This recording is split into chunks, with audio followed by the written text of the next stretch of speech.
Someone's already waiting.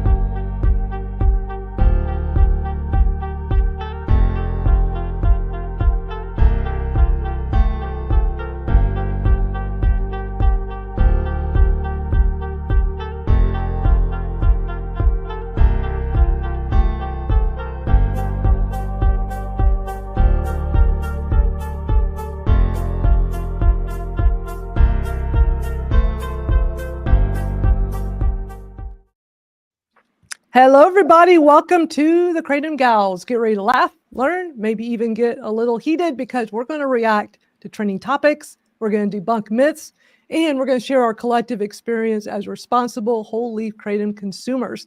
Please note, this live stream is presented solely for educational purposes. It is not intended as a substitute for the advice of a physician or other medical professional.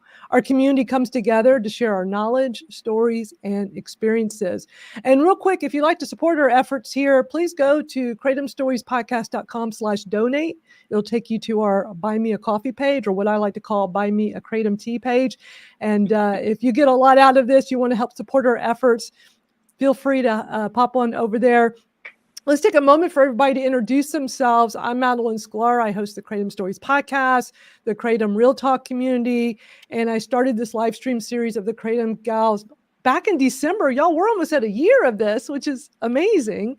But I started it because there's just so much information out there, and I think it is so powerful when we can come together and talk about it collectively. And it's just been an amazing, I had no idea it would be this much fun and impact so many people. And we have so many regulars that come here each week. It is absolutely amazing.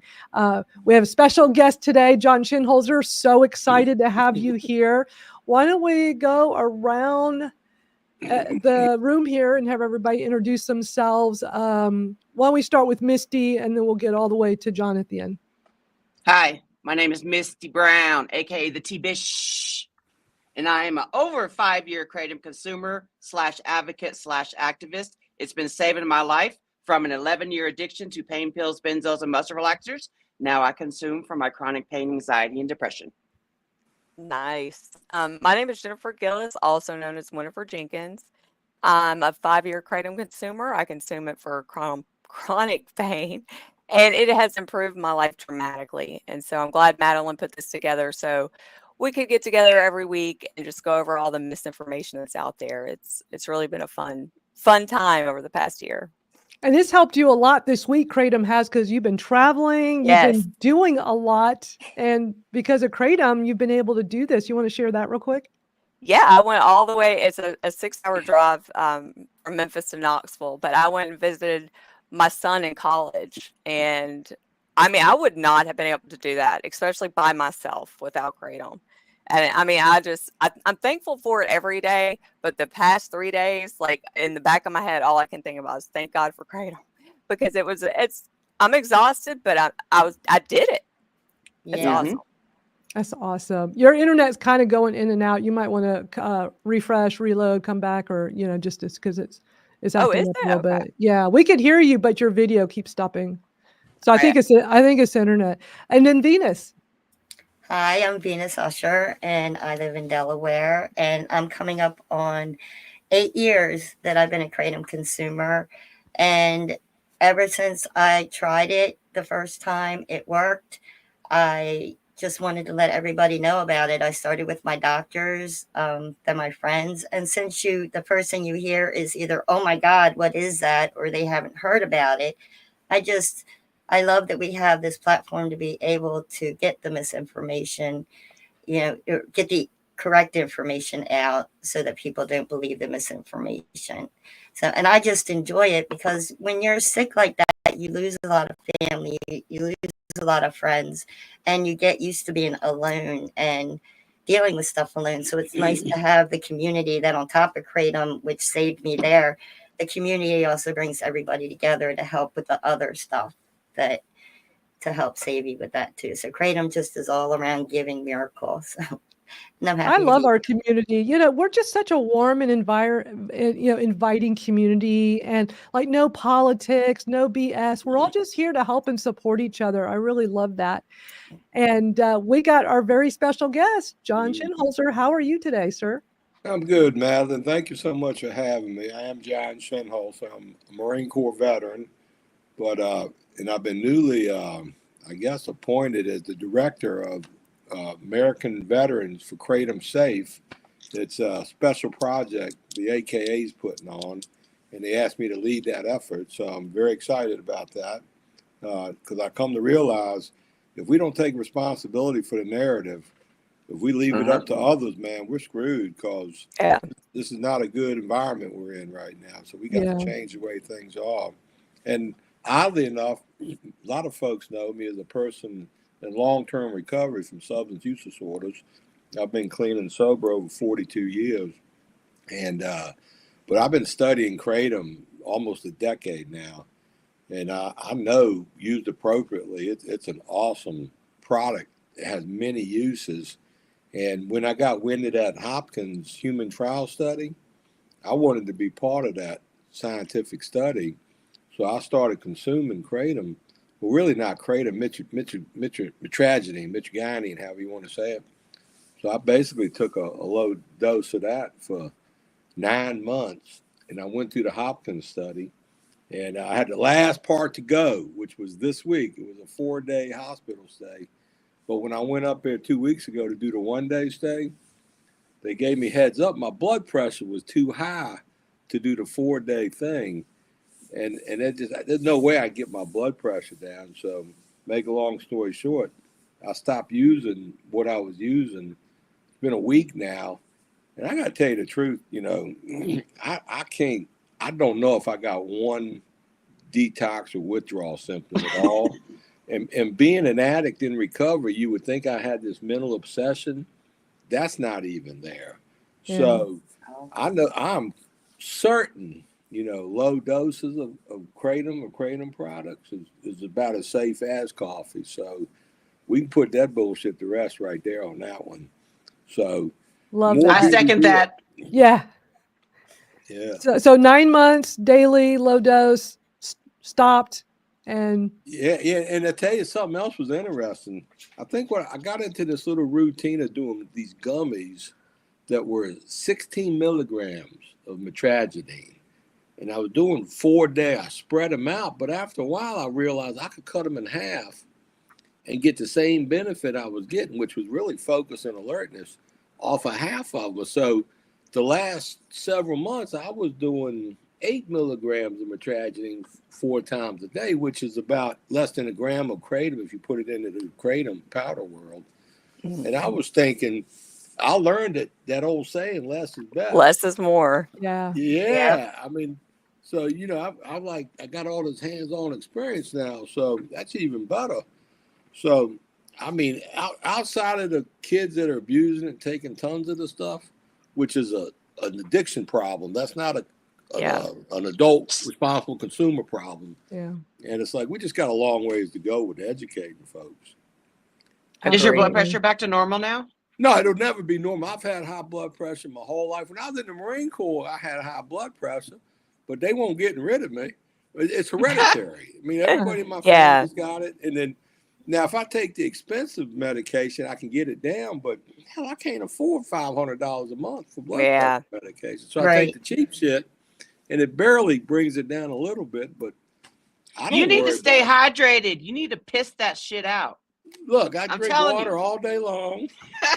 I got my Bing right here. I mean, I'm good. Because I feel like a lot too. Come think about it. So yeah. Ain't nothing wrong with the pistol. Whenever I started Kratom, and I kept seeing everybody saying that you got to stay hydrated, so I preach that as well because it's so true. Because Kratom is like a diuretic. It'll dry you up like a sponge too. So when I started staying hydrated, I no longer have to take 2 of my blood pressure medications anymore, which were Atenolol and Lisinopril. Well, that's incredible, Misty. I love that. And I'm somebody that always drank a lot of water. But what's interesting, when I started using Kratom, I was starting to have other symptoms that were definitely autoimmune, the dry eye, dry mouth, all that stuff. So you'll always see me on here. I'm one of those people for probably the last 10 years. I don't go anywhere without water. I have to have water with me at all times. I cannot go very long. I can barely go 10 minutes without like at least sipping on some water. It's just something I've learned to live with. So it makes it a little bit harder. Like with Kratom, it's like I need to stay hydrated for that, but I feel like I'm drinking a ton of water and I'm still always thirsty, but it's not a Kratom thing. We got so many people here with us. Big shout out to, we got Vina, Decoy, Ryan, Terry, Truth or Nurse, that's Kristen. We got Dr. Heidi in the house, Twinkle, and Drea and Brandon. So many people here with us today. Try cayenne pepper and using sea salt instead of table salt. That's interesting. Thank you for sharing that. Yeah, I don't use no salt on anything. So I do the sea salt, like I know the sea salt or Celtic salt is really popular. And by the way, y'all, if you don't know, John has been on the Kratom Stories podcast, which is the other thing that I do. He was episode 40. That was several months back. Excellent episode, if I say so myself. So if anybody here has not listened to that yet, go to KratomStoriesPodcast.com, go to episode 40. A little shortcut is KratomStoriesPodcast.com/40, whatever the episode number is. You can always put / and the number at the end. It'll take you right to it. It is a really great episode. So definitely encourage those of y'all that have not heard it yet to check it out. And by the way, if you would like to share your story on the Kratom Stories podcast, and it's not a live stream like this, it's completely separate. It's an audio podcast. It's just a thing where you and I schedule a day and time that works for both of our schedules, and it's just us, and I record it, and then it comes up as an audio podcast. If you're interested, go to KratomStoriesPodcast.com, go to the contact page up here at the top, and you'll see we have a form. And just go in here and under category, put share your Kratom story, and just fill it out, and just give me like some info here. You don't have to do your whole Kratom story. You can just give me some info and let me know that you would love to share it on the podcast. These emails go right to me, and would love to learn more about your story. And so feel free to do that. The other thing I wanted to show you all, before we get started with videos, I just have to pull up these screens one at a time, so you have to bear with me, is we have Kratom Gals t-shirts and Kratom Pals t-shirts. We're all wearing our shirts. I'm wearing my Kratom Pals. Look at this. Oh, yeah. How cool is this shirt? I love it. I love it. When So we cool. went, we started with the Kratom Gals shirts, and not everybody wants a shirt that says Kratom Gals on it. We understand, but Kratom Pals is our community. And so if you go to Misty's merch, that is Misty and her cousin Carrie, and it's misty'smerch.com. You can go check this out. They're actually having a sale right now. And they've got, and it's not just Kratom merch. You can pretty much get anything you want. They can customize anything. But these tumblers they just got in are so cool. So I ordered one for my sister's birthday and having it engraved with her name on it. I'm so excited because these are super. The glitter ones are awesome. And look how cool all this stuff is. So you can have stuff completely customized. You got all kinds of Kratom t-shirts they've developed, but you can have them create something specific. But if you would like a Kratom Gals or Kratom Pals t-shirt, they're here and available. And even the license plates. I love the license plates and stickers they have. Yeah, they always Carrie always sends stickers. So check this out. Look at these. Look at how cool. And there's stickers too. And the shirt We have that I'm license wearing, plates? that must be new. Where was that? I think Yeah. she's thinking about Not bumper license stickers. plates. Oh, Stickers. I'm Stickers. like, wait a minute. And God, my brain I was just, about to say. I can't even think of what they're called now. Bumper stickers. Yeah. Bumper Yes. stickers. It's like, wait a minute. Yeah, I was excited yesterday when I got on Facebook and saw Kathy playing her drums, and she had the Kratom Gal shirt on. Yeah, that was So if so you're listening cool. to the replay, Kathy, you look totally awesome. Yes, girl, yes. Yeah, And that's this is You my did. super new cool. tumbler. It's the Chucky and Tiffany tumbler. Oh, how cute. The wanna play. And Yeah, then so she put my name. Oh. You got a matching shirt too, I don't love you? that. I do. It's got my middle finger on the bottom, but I don't want to dump it because I got one. And the last thing is our Buy Me a Coffee page. Look at that cool graphic. Jennifer designed that for me. It looks so awesome. So you can support our advocacy efforts for the Kratom Gals, Kratom Stories Podcast, and the Kratom Real Talk. We just couldn't fit the Kratom Real Talk on there, the community, but you can come on there and you can, it's like $5 increments, or you can just put your own amount here. But it all goes to support all the efforts, and we always appreciate it. So thank you all so much. If anybody ever has any questions, just reach out to me or any of the other gals here. I am super excited to kick off the first video with, I'm going to play a clip from before we watch the video, which is the reason why John's here, from the American Kratom Association, the webinar that came out a few weeks ago, the American Veterans for Kratom Safe. A great webinar, about 30 minutes long. We're going to watch it together in just a moment. But first, I like to always kick off a couple of clips from the latest Kratom Stories podcast episode, and new episodes come out every Friday. Our brand new episode from yesterday is Misty Brown coming back for round 2. She was actually episode number 2 from last year when it launched. I was episode 1. She's episode 2. Jennifer's episode 3. And I actually recorded the interview with Misty the summer of last year. So it was so long ago. I thought, you know what? Let's bring Misty back on for round 2 and have her share her Kratom journey, but also talk a lot about advocacy and things that are going on right now. I just want to play a couple of short clips for y'all. You can go listen at KratomStoriesPodcast.com. We're actually going to listen from the YouTube channel because these are on YouTube as well. If you prefer YouTube, it's also at Apple Podcasts, Spotify, all of them. If there's a place you like to listen to podcasts, we're there. All right, so let's take a quick listen to this. You can reclaim your life back with the help of Kratom. Kratom can be that life jacket for you to keep your head above addiction waters so that you can work on your whys of addiction. That's what it allowed me to do. I'm a recovered addict now because of Kratom. And now I use it for my chronic pain. That my chronic pain's never going to go away. I can't pray my pain away. So I use it for my chronic pain now and my anxiety and my depression. It's like a Swiss Army knife from nature for me. I say that a lot, John, that I can't pray my pain away because these Bible thumping 12-steppers and NA motherfuckers, they come on here, they come on my videos and they want to talk about, because they're in their mindset, they're thinking, oh, Kratom is just for addicts, all that shit. Yeah.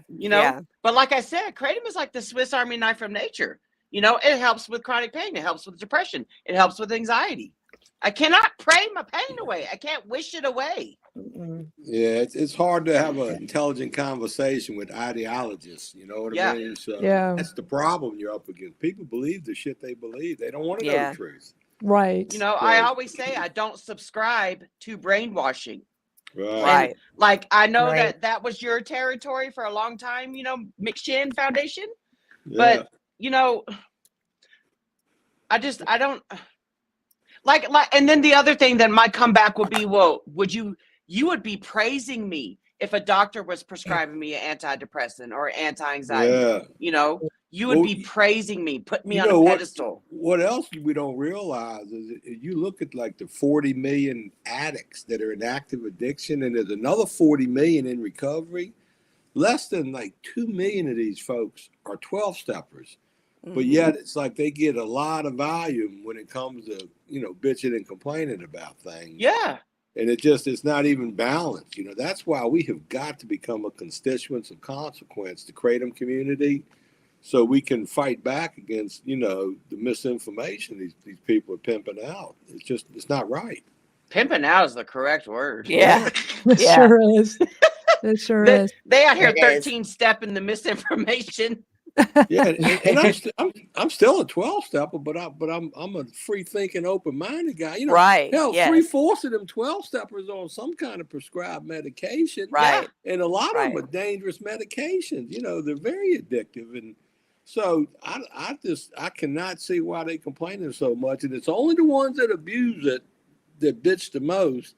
Yeah. And it's the ones that lost people, and they think Kratom was the cause of the loss, and it's just. Man, we got to drill down on the facts and the science on this stuff, and just keep pumping the truth out there. So, I love that you now have firsthand experience, John, where you can tell people I consumed this daily for 9 months. I even cut my dose in half without any issues. And then I stopped and I did not No have issues. withdrawals. Yeah. Nothing more than stopping coffee. So Yeah, I that's mean, going to be really powerful for you to be able to share your personal experience. 100%. I mean, we all got a story to share. We need to tell it from the highest mountain, and that's why it's so important to build this community out. We got to be faces and voices of Kratom. Real simple stuff. You know? Agreed. And you can't run from it. You know, that's why I'm so excited to flush out some of these veterans, because they got strong voices. But you got to get teams together all over the country. Mm-hmm. So when the ugly face of banning pops up, we got to we can react, and a reactionary force that can go in there and tell people the truth and say, look, pump the brakes. You guys are getting ready to create worse problems. Mm-hmm. Yeah, we got to get you on TikTok, because you would do so well on there, like really well. I keep trying to get him over there. I'm so challenged when it comes to this stuff. I mean, it's crazy how my brain works sometimes. I mean, you give me a rifle and a grenade, I'm golden. You know what I mean? But you put me on that social media, electronics. I'm sure I'd be banned more than anybody if I knew how to work this stuff. So, we can help you. I can't even put a message in the chat. Somebody asked me, where do I live? I live in Ashland, Virginia. That's where I live. So I'm going to play the other short clip of Misty on the podcast, and then we're going to watch the AKA Veterans Kratom Safe webinar with John. So let's listen to this real quick. How you say that? Did you know that it would help with your anxiety and depression? No. My main thing, the very first thing that I noticed with Kratom when I tried it was the cravings that went away. Like I said, I did not have one thought of calling my coke dealer or my pill dealer. So I was like, okay, something's going on here. Something's to this, it's pressing pause in my brain. So, and then the second thing that I noticed, like I said, when I went to bed that night, the first night I tried it, I cleaned my house. I was like, I was reborn into the Misty I was before addiction took a hold of me. So I didn't notice right away that my back wasn't hurting, my hip wasn't hurting, that I wasn't depressed, that I didn't have anxiety. It wasn't till hindsight where I was thinking about it. So I don't know. It's like, it's the magic of nature. It's like becoming one with nature. That's what grabs a hold of you. And you're like, you did all this without opening up a prescription bottle. I don't know. It still brings me back to the first time of the awe moment, the shock and awes. That shock and awe never goes away. I love that.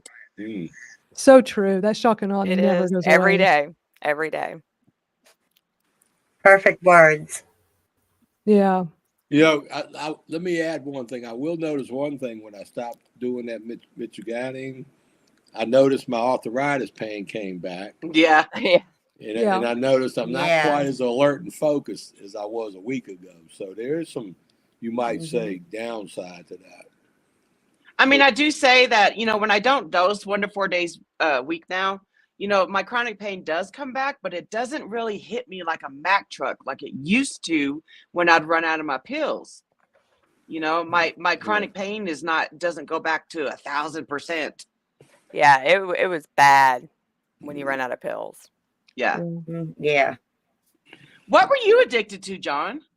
Well, my drug of choice was yours. Whatever you had, I wanted. Yeah. And the amount I hear that. I was a garbage head.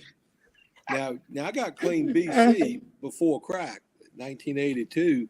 And, in the Marine Corps, alcohol, cannabis, acid, I was the fun, rowdy guy, I mean, we smoked opium in Thailand one time, and all that did was prevent me from visiting the cat houses. So I kind of stayed away from that shit.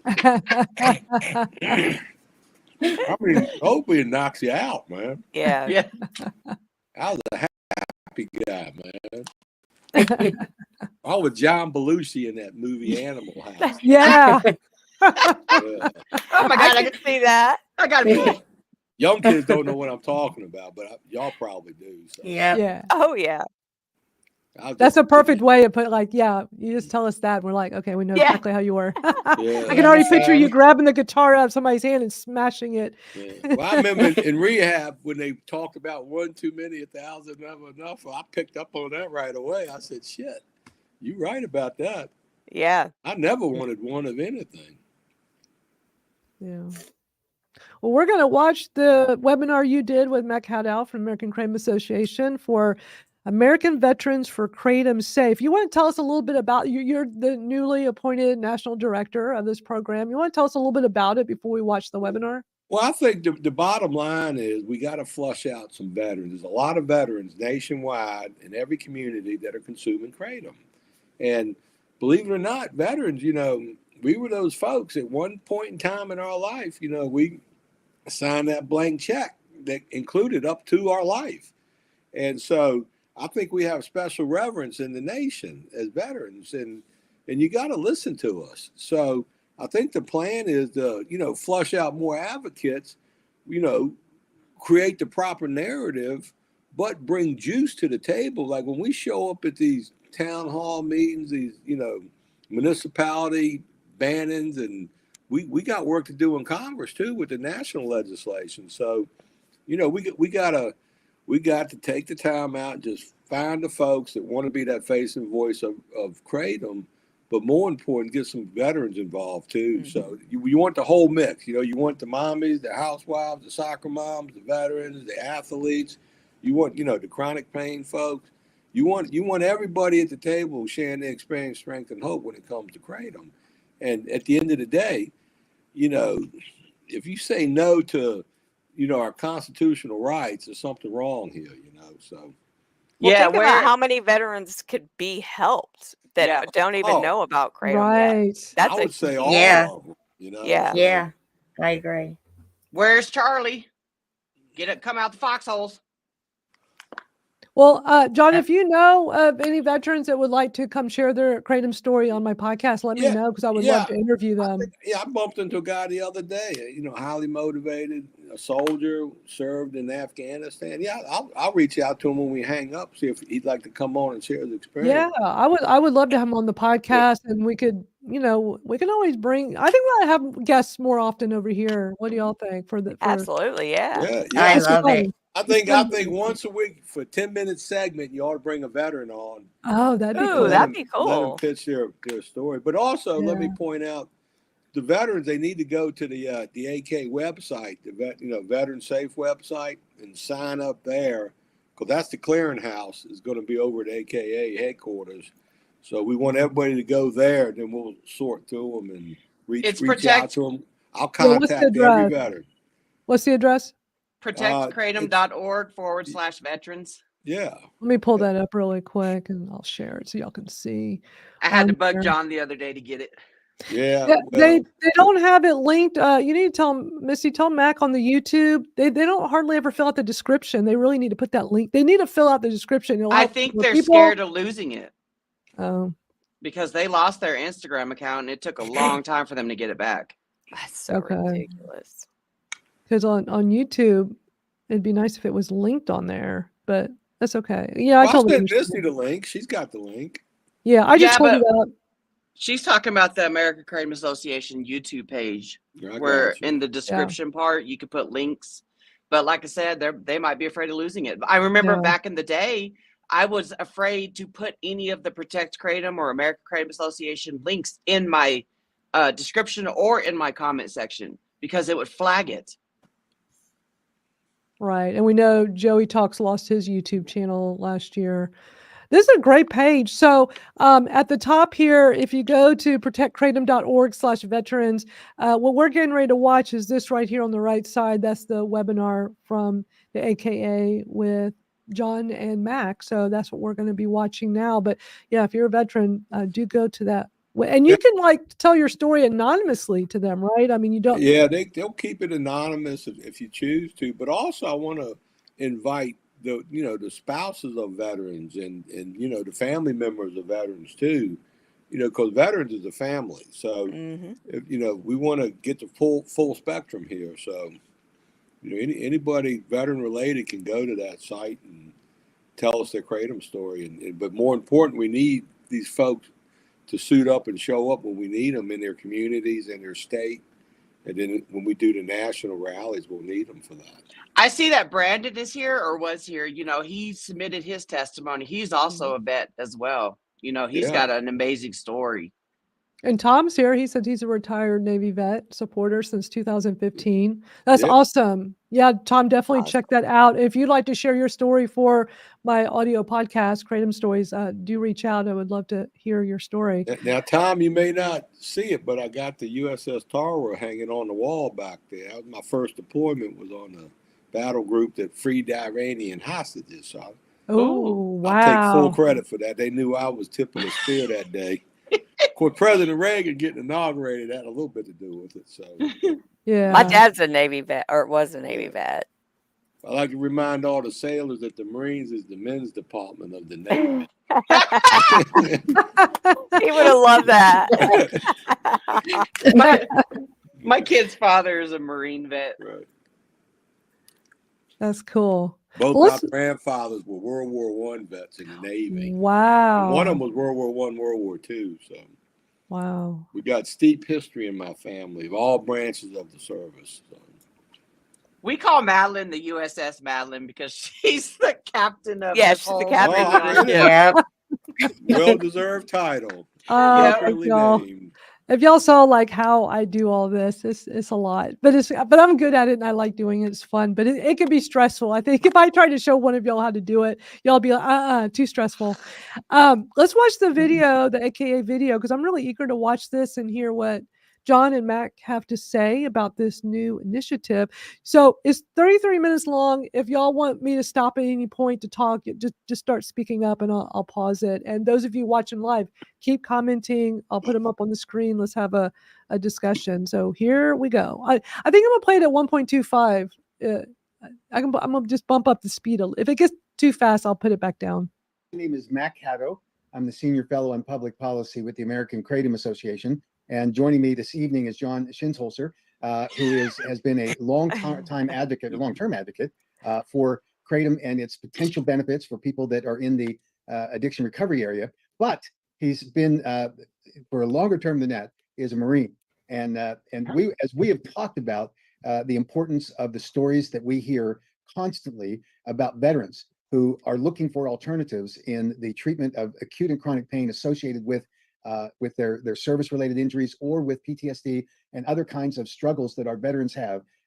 Nothing made more sense than to focus on this area and to build out a Veterans for Safe Kratom program, which is the purpose that we have here tonight. But before we get started, obviously, every instance where we can recognize that people that are suffering, that we should certainly have our hearts and prayers go to them. And in the midst of these hurricanes and storms that are pummeling the Florida area and up into North Carolina, obviously there are a lot of our friends in the Kratom community, but there are a lot of people that are really in harm's way, and our thoughts and prayers go to them.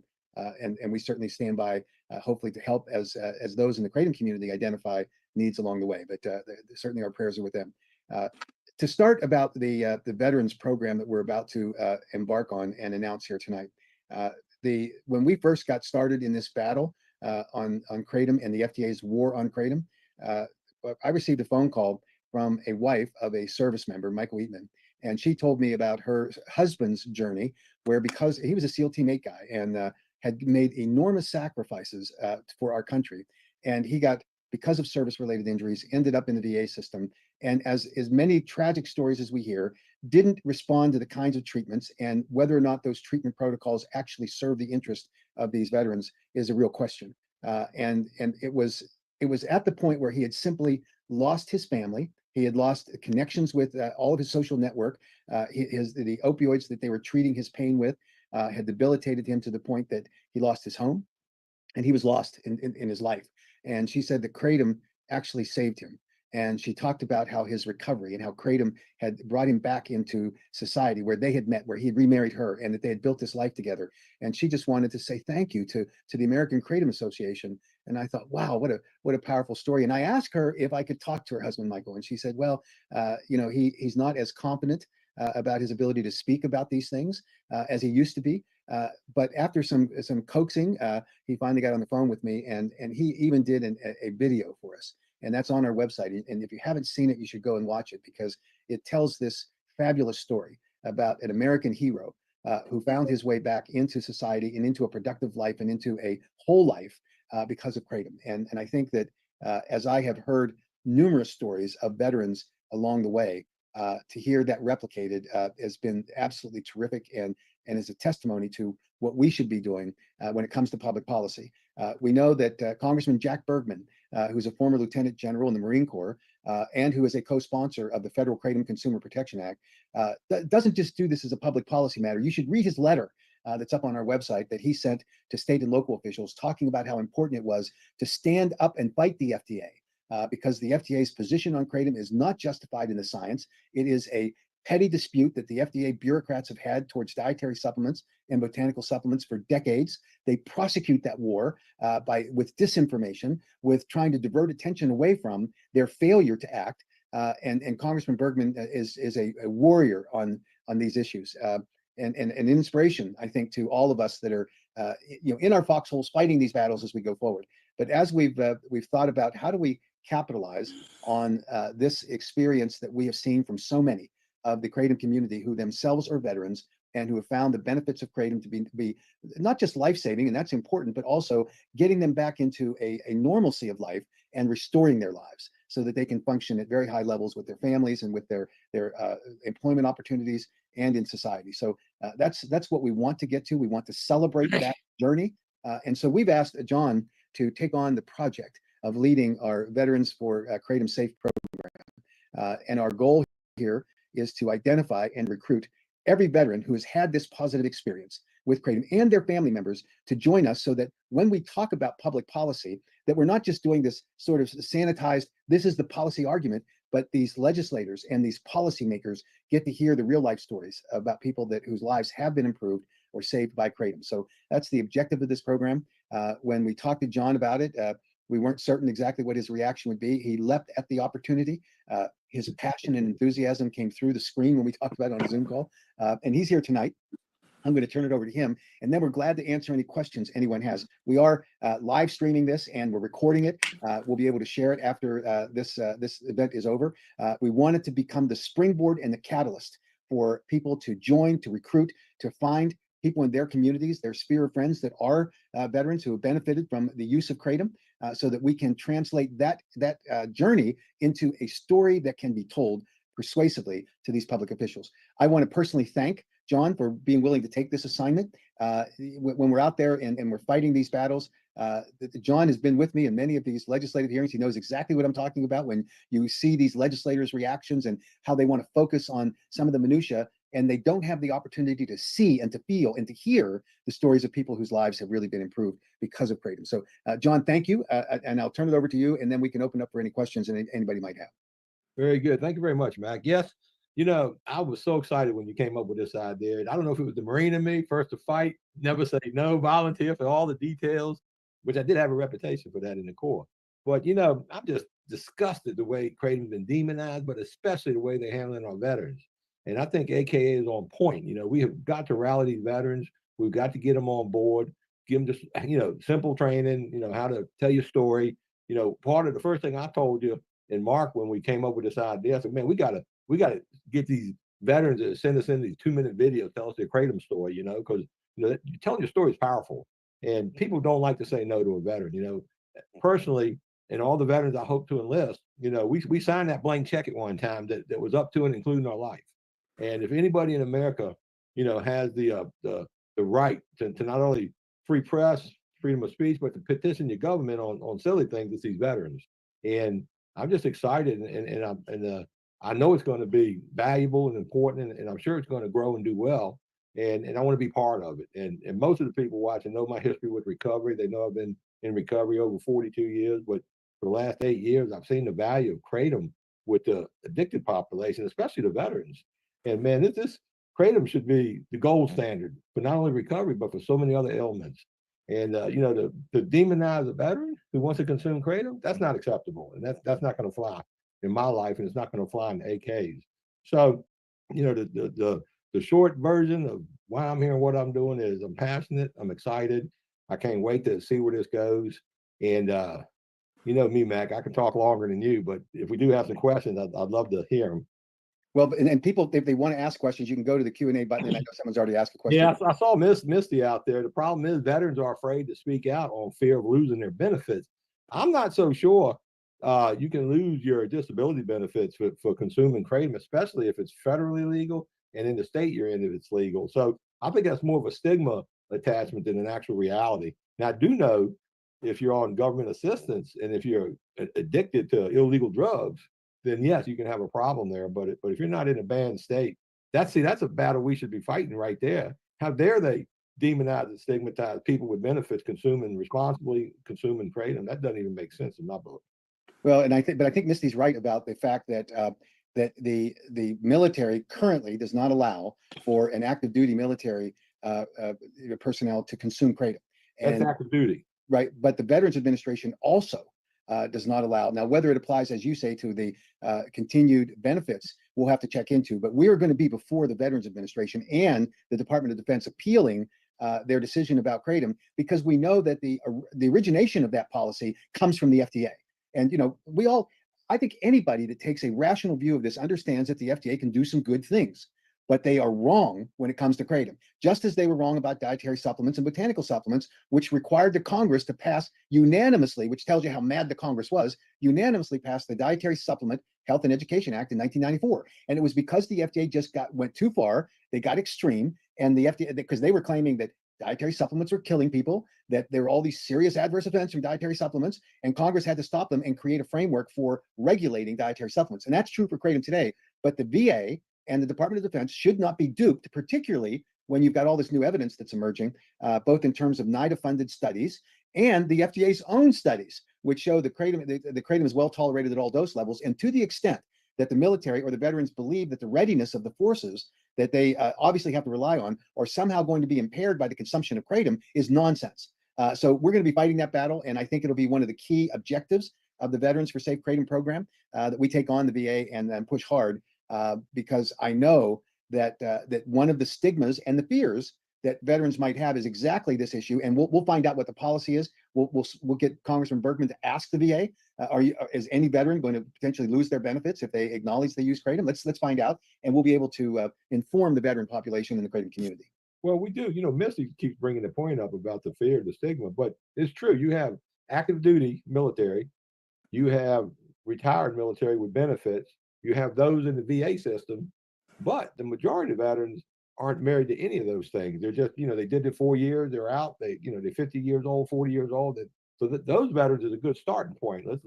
Let's try to lasso those veterans, and then maybe we could, give some thought to how we get some anonymous testimonies from some of these people who live in fear. That can be done too. So, man, I'm already thinking how to tackle each one of these problems. So I'm gonna be awake all night with solutions. I'll have this about tomorrow morning at 8:00, man.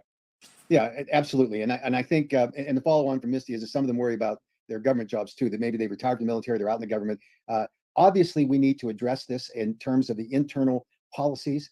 We'll get more information about this. It's a great launching point for us to be able to get good information out to obviously inform the kratom consumer population on these issues, and we'll do that. I see that Forgotten Not Gone, our good friends out in Las Vegas, ask about the updates on daily dose or amount to take. Can you pause it? Now, this is a great topic because I brought that up during that Zoom, webinar, because I get a lot of messages and comments on my videos. It doesn't matter which social media platform I'm on, about veterans that are scared. Yeah. They consume kratom, but they have to keep it a secret. Now, these active duty or former? Both. Honestly, it's both. And so, like I said, I try to help people, if I know it's eating them alive to keep it a secret. And so I try to navigate them to open up like anonymous TikTok accounts or just a secondary Facebook account or what have you, so that they could tell their story without fear of repercussions. A lot of them want to scream it from the rooftops like us, but they're scared. Yeah. Yeah, well, active duty is one thing. You can't mess with the active duty guys, and the rules are the rules. So, But these other veterans, I mean, the starting point is just sign up at the AKA's website. They're not going to do nothing with that information without getting back to you. They won't expose you and all that stuff.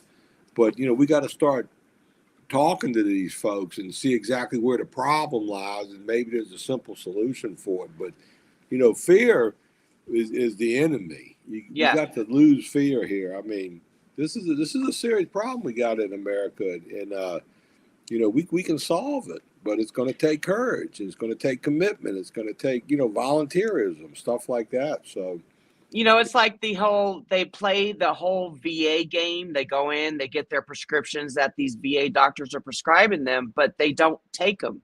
They just take Kratom. So they're playing that whole thing because, like I said, in fear of losing their benefits. Well, look what Brandon says. He says, I really want to do what y'all do. I do what I can, but I'm not losing 100% disability.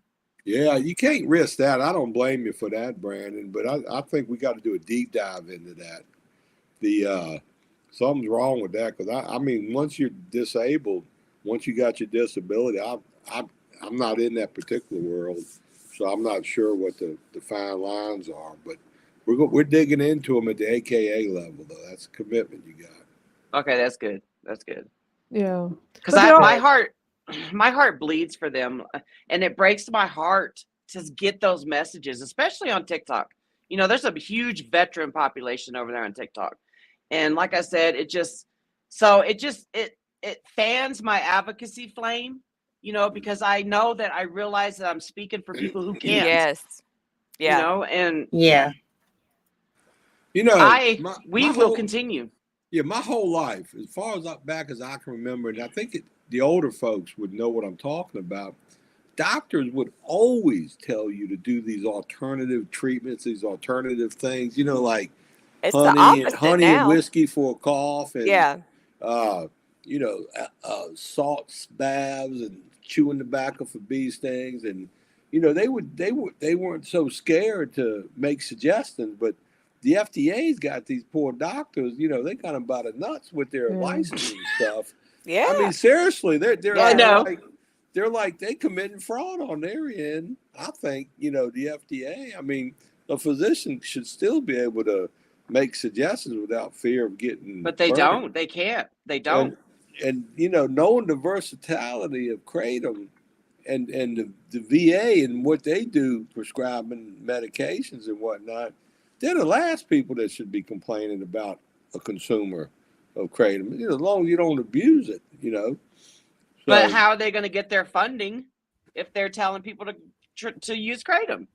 Right. Well, you're right about that. There's a catch-22 there, you know. It's like a doctor visit. The more they prescribe, the more money they get. You know? Right. So, exactly. Also, Brandon says, if y'all get me the ability to do it, I'll be out loud and proud. So without him losing his 100% disability, without losing it. Yeah, because I actually read up on that. Mark sent me some stuff to read up on the VA and their rules and regulations, and it seemed to me most of those disabilities were at risk if you ended up in the criminal justice system, if you were in prison or jail. I didn't see a whole lot about alternative holistic healing products in there, but I'm still reading. There's a lot to read, a lot to catch up on. Yeah. But I'm telling you, I know Brandon's story. You know, me and Brandon met years ago on Facebook, and he's, you know, all veteran stories hit me in the heart. But, you know, Brandon, because we know each other on Facebook, Where's Brandon live at? What state? Connecticut, I believe. Yeah, that's pretty close by. He ought to go over to Rhode Island. I think I know. In a couple of weeks, go hit that summit over there. But he's in Connecticut. He's scared, you know, and I understand him. He's from Alabama though. Oof. Makes him a good old boy living in Connecticut. Yeah, but if he was living in Alabama right now, you know, he'd be shit out of luck. That would that'd be a felony with prison. So, which is scary. Well, Brandon, if you're comfortable coming on my podcast, it can be totally anonymous. It's an audio podcast, and I mean, I've interviewed people where they don't want their name, their It's been times where it's just been their first name. They don't want their photo on there. It's totally fine. I'm totally open to how anybody wants to come do it if they're not comfortable doing it publicly. I know what photo he'd probably use. He says he sent me. Go ahead. I was gonna say because he sent me a photo of him jumping out of a plane. Yeah, he says he can't even go home to visit his parents. That's Says he's awful. It is That's horrible. awful. Terrible, terrible, terrible. I'm sorry that you went and fought for our freedom just for your freedom to be taken away from you. Yeah. I can't stand Yeah. that shit. Yeah, That's Yeah. why we got to rally the troops, man. We got absolutely. Just like 100%. when we watched Paul Scheck-Snyder at those Louisiana hearings, he's Yeah. like, I fought for this country. Yeah. And you guys are sitting up there taking my right away to consume. Kratom. Yeah, Yeah, they let the alcohol run rampant. yep. Sugar runs rampant. Sugar kills more people than anything out there. Yeah. It's just so screwed up, what's allowed and what's not allowed. Right. I mean, if you got big dollars behind it, I mean, look how many people have to get transplants every year because they take too much Tylenol. Yeah.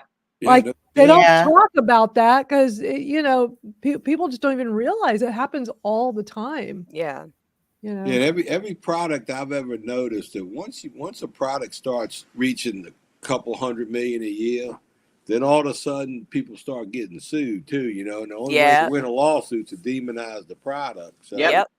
And this is the same old system Yeah. coming here for Yep. Kratom.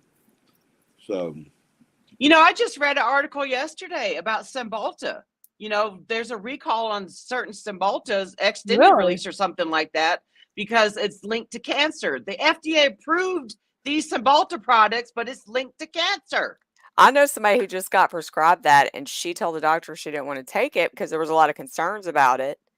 And the doctor's like, "Well, I take it." Like, she literally doesn't want to prescribe anything else. Wow. yeah, Brandon got his hands full. Brandon, I got a wife like you, so my wife, she let my Keep butt you all the time, online. too. Yeah, it's all good, Brandon. Yeah. Mhm. Anytime that you feel comfortable enough to do it, just reach out to me, even if it's, Yeah. Hey, down the Misty, road. give Brandon, text him my phone number, and, have him call me, and I'd love to chat with him. I will. Yeah, Yeah. that would be great. I Let's love get, me. go I was ahead. gonna say I love me some Brandon. I love me There some John you too. go. I love everybody. Because of Kratom, I love everybody. I know. Exactly.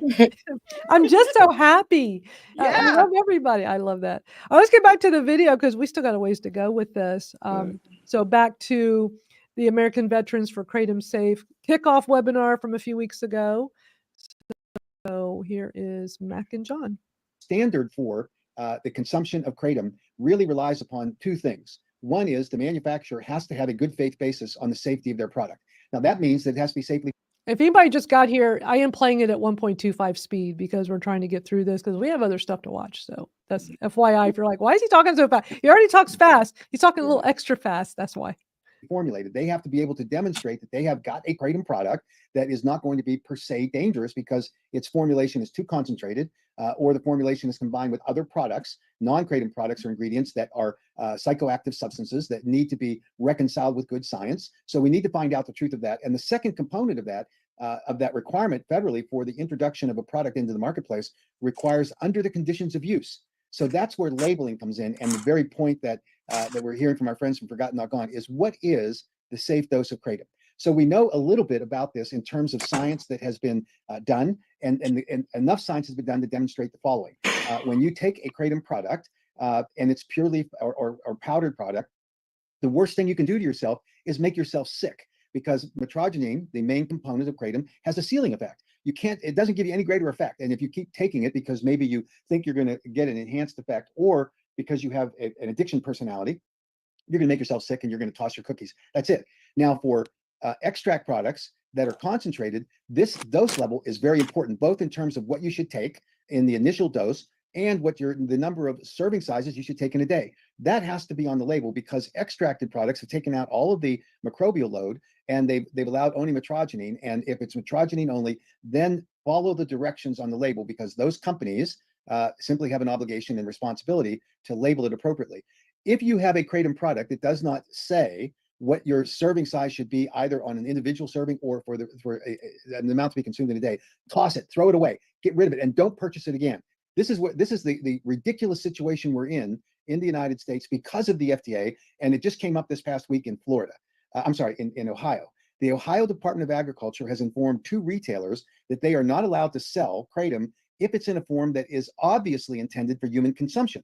And they cite the FDA's position on their FDA and Kratom website, a website that did not have the benefit of rulemaking as required by the Administrative Procedures Act. And so therefore, the state of Ohio has no basis, none, to rely upon that statement as a public policy. And yet they're doing it. But the really, really interesting thing that they did is they said, you can sell powder, but it can't have any label on it. If you have a label that says you should take 2 grams of this, as soon as you say that, then it's banned, because then it's obvious for human consumption. The idea that the Ohio Department of Agriculture would advocate for selling a kratom powdered product without any directions for use is insane. And yet that's what they're doing. So obviously the FDA is working hard to advance their war on kratom. They're working hard to do a shadow ban on kratom that they cannot justify under the science that's required by the Controlled Substances Act. So we're in this battle, and that's why this program is going to be so doggone important as we go forward on this. And it's just one of those things. So Kenneth asked me to elaborate on the ceiling effect of just the powder. These are the results of research that's been done at the University of Florida and some other studies that when you look at how much you can take and what its effects will be, and they found that no matter how much you take, the ultimate outcome is you're going to be sick. Now there is a rat study that was done to determine the safety of kratom products, and they used what's called the FDA oxycodone protocol. This is a published protocol for safety studies to be conducted of any substance, and they match it against oxycodone because the FDA knows the dose level that produces an effect of oxycodone. And so by measuring it, apples to apples, they know exactly what the safety of the substance you're testing is. So the researchers wanted to make sure that this was going to be bulletproof. So they went to the FDA and said, we have your published protocol. Tell us what we should do in order to make sure that you, the FDA, will agree that when we get these results, that they're reliable. And so the FDA even gave them some specific advice about that particular protocol. They started the study. The first tranche of oxycodone, which was specified in the protocol, matched against the metrogenine levels. The head researcher came back to the scientific team and said, I'm seeing nothing, no response whatever from the metrogenine. The predictable effect of the first tranche of the oxycodone did what it was expected. That was an important finding because there was no safety risk, none at that first level. Second level, he said, I know that it's outside of the protocol, but it's within the spirit of the protocol in that I'm recommending we increase the dose.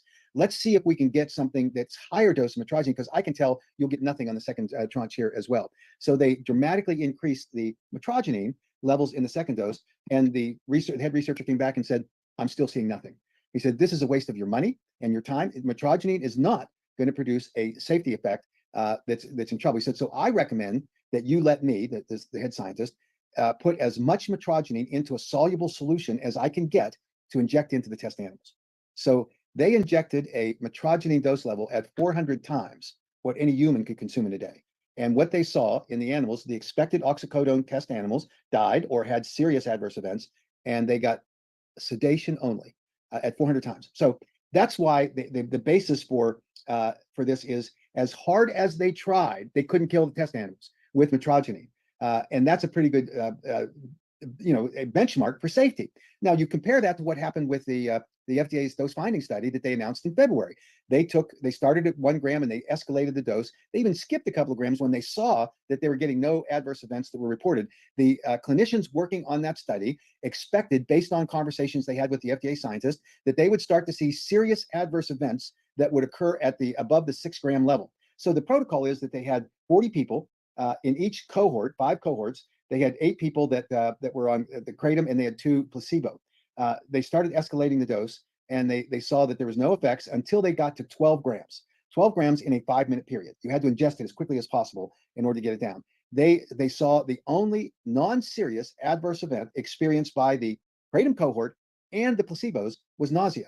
Ingesting that much plant material in a 5-minute period was going to create nausea. So that's why the safety protocol is pretty well established. And the finding of the FDA dose finding study is that kratom appears to be well tolerated at all dose levels.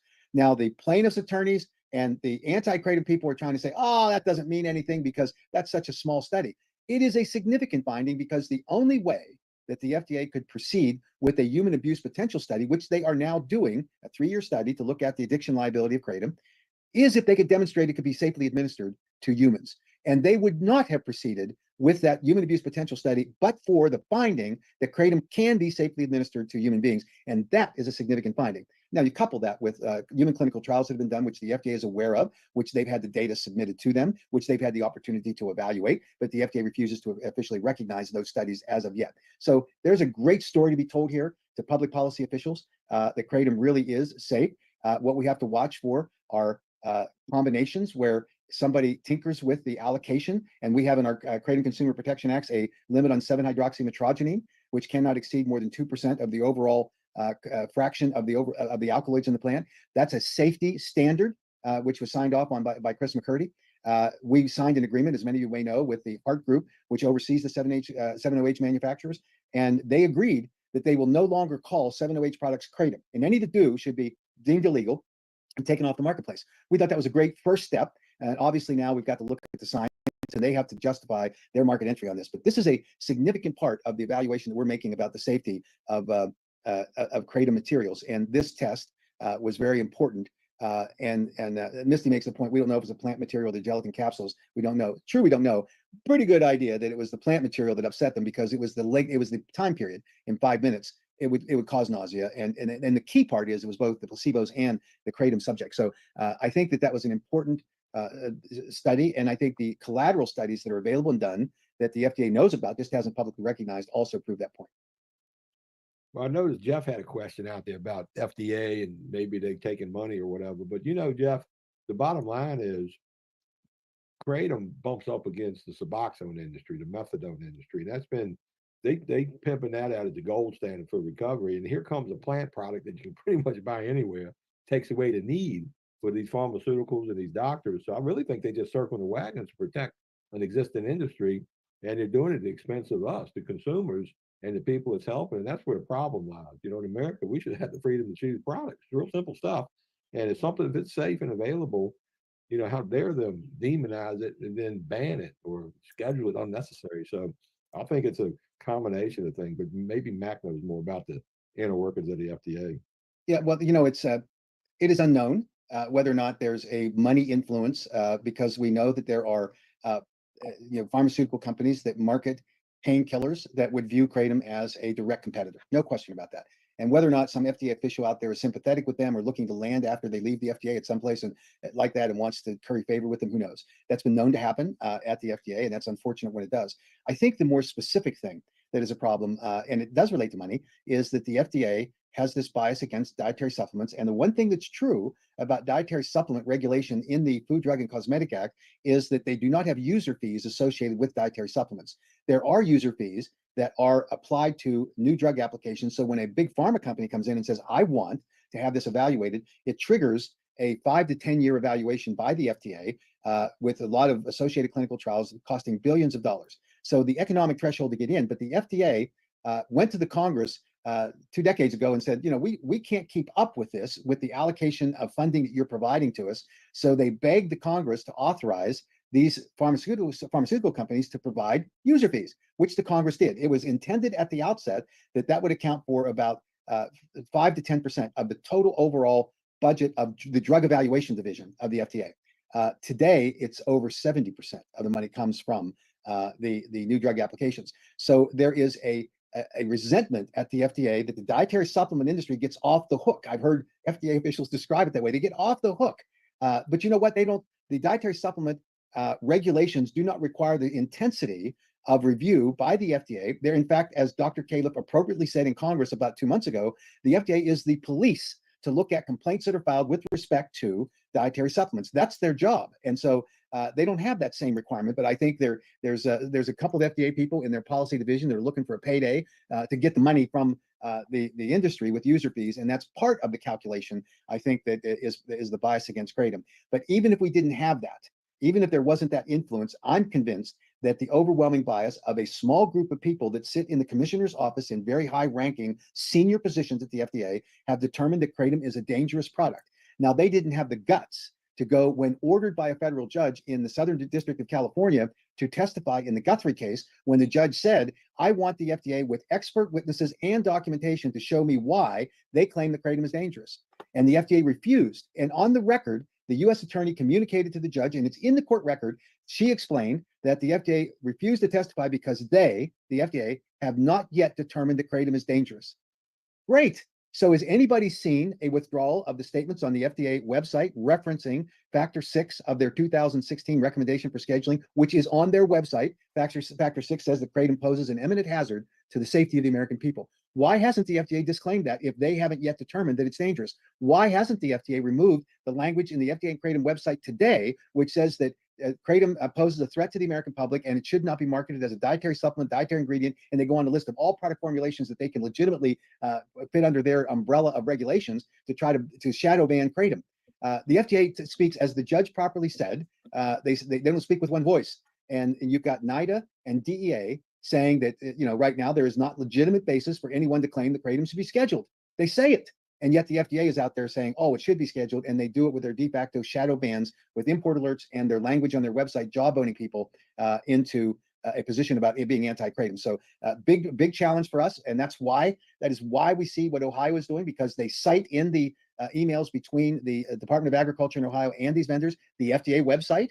They're obviously doing that. We just got news today that New Mexico Department of Health in Albuquerque is doing the same thing. So obviously the FDA is escalating their effort at a local level to try to do what they can't do at the federal level, and they can't convince states anymore. After they dupe 6 states into it, they can't do it in the states anymore. So they're opening a new battleground. And that's why this effort is so important. We need veterans. We need veterans that are in this battle right now, standing up at state and local governments, telling these local government officials that what the FDA is saying is wrong. And we've simply got to do that. Absolutely. I always heard if we're not at that table helping shape policy, then we're going to be on the menu. And I'd be damned if I want to be eaten by a politician. So we better get at that table and start advocating. And John, nobody I want next to me when we have that battle than you. And that's why this program is so important. Good. Well, I'm excited, man. I'm really looking forward to putting the old bootstraps on and getting cracking. So let's get in the fight. Well, good. Let's. I don't see any new questions here. So let's say thank you to everyone that joined us. We appreciate it. I think our next steps, and we ask everyone to stand by, is that we're going to be doing outreach to identify those veterans, and we'll allow for them to remain anonymous but be participants in this program. We'll take on the challenge of identifying what the policy issue is and the risk the veterans might have with the current VA benefits that they have. Hopefully there's none, but we'll verify that and be able to reassure people. And we'll be back here giving additional information. We're going to need everyone in the kratom community in their families and in their circle of kratom advocates to identify these veterans and help us recruit them in order to step up. Nothing is more important than voices that are testifying at these hearings, and the unique voices of the veterans who can speak to this are dramatically more powerful even than some of the average testimonies that we receive. All are important, but the veterans have a special place in the heart of these politicians, so we need to take advantage of that. They're the goats, and we want the goats to be there when we're telling our story.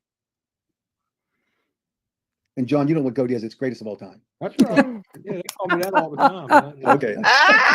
There's always newcomers that say that. There you go. So thanks, everyone. We really appreciate it. Reach out to us. We're ready to go to battle here. And John leading us is going to be a tremendous asset here at the American Kratom Association. We thank every one of the advocates that have joined us here tonight. So thank you. Yay. Right. Yeah, boy. Awesome. That was Well, awesome. we got our work cut out for us, ladies. That's great. You know what? I never joined the military, but I'm all in the battlefield already. Shit. Yeah. Right. Raise your right hand. Yep. I deputize it right.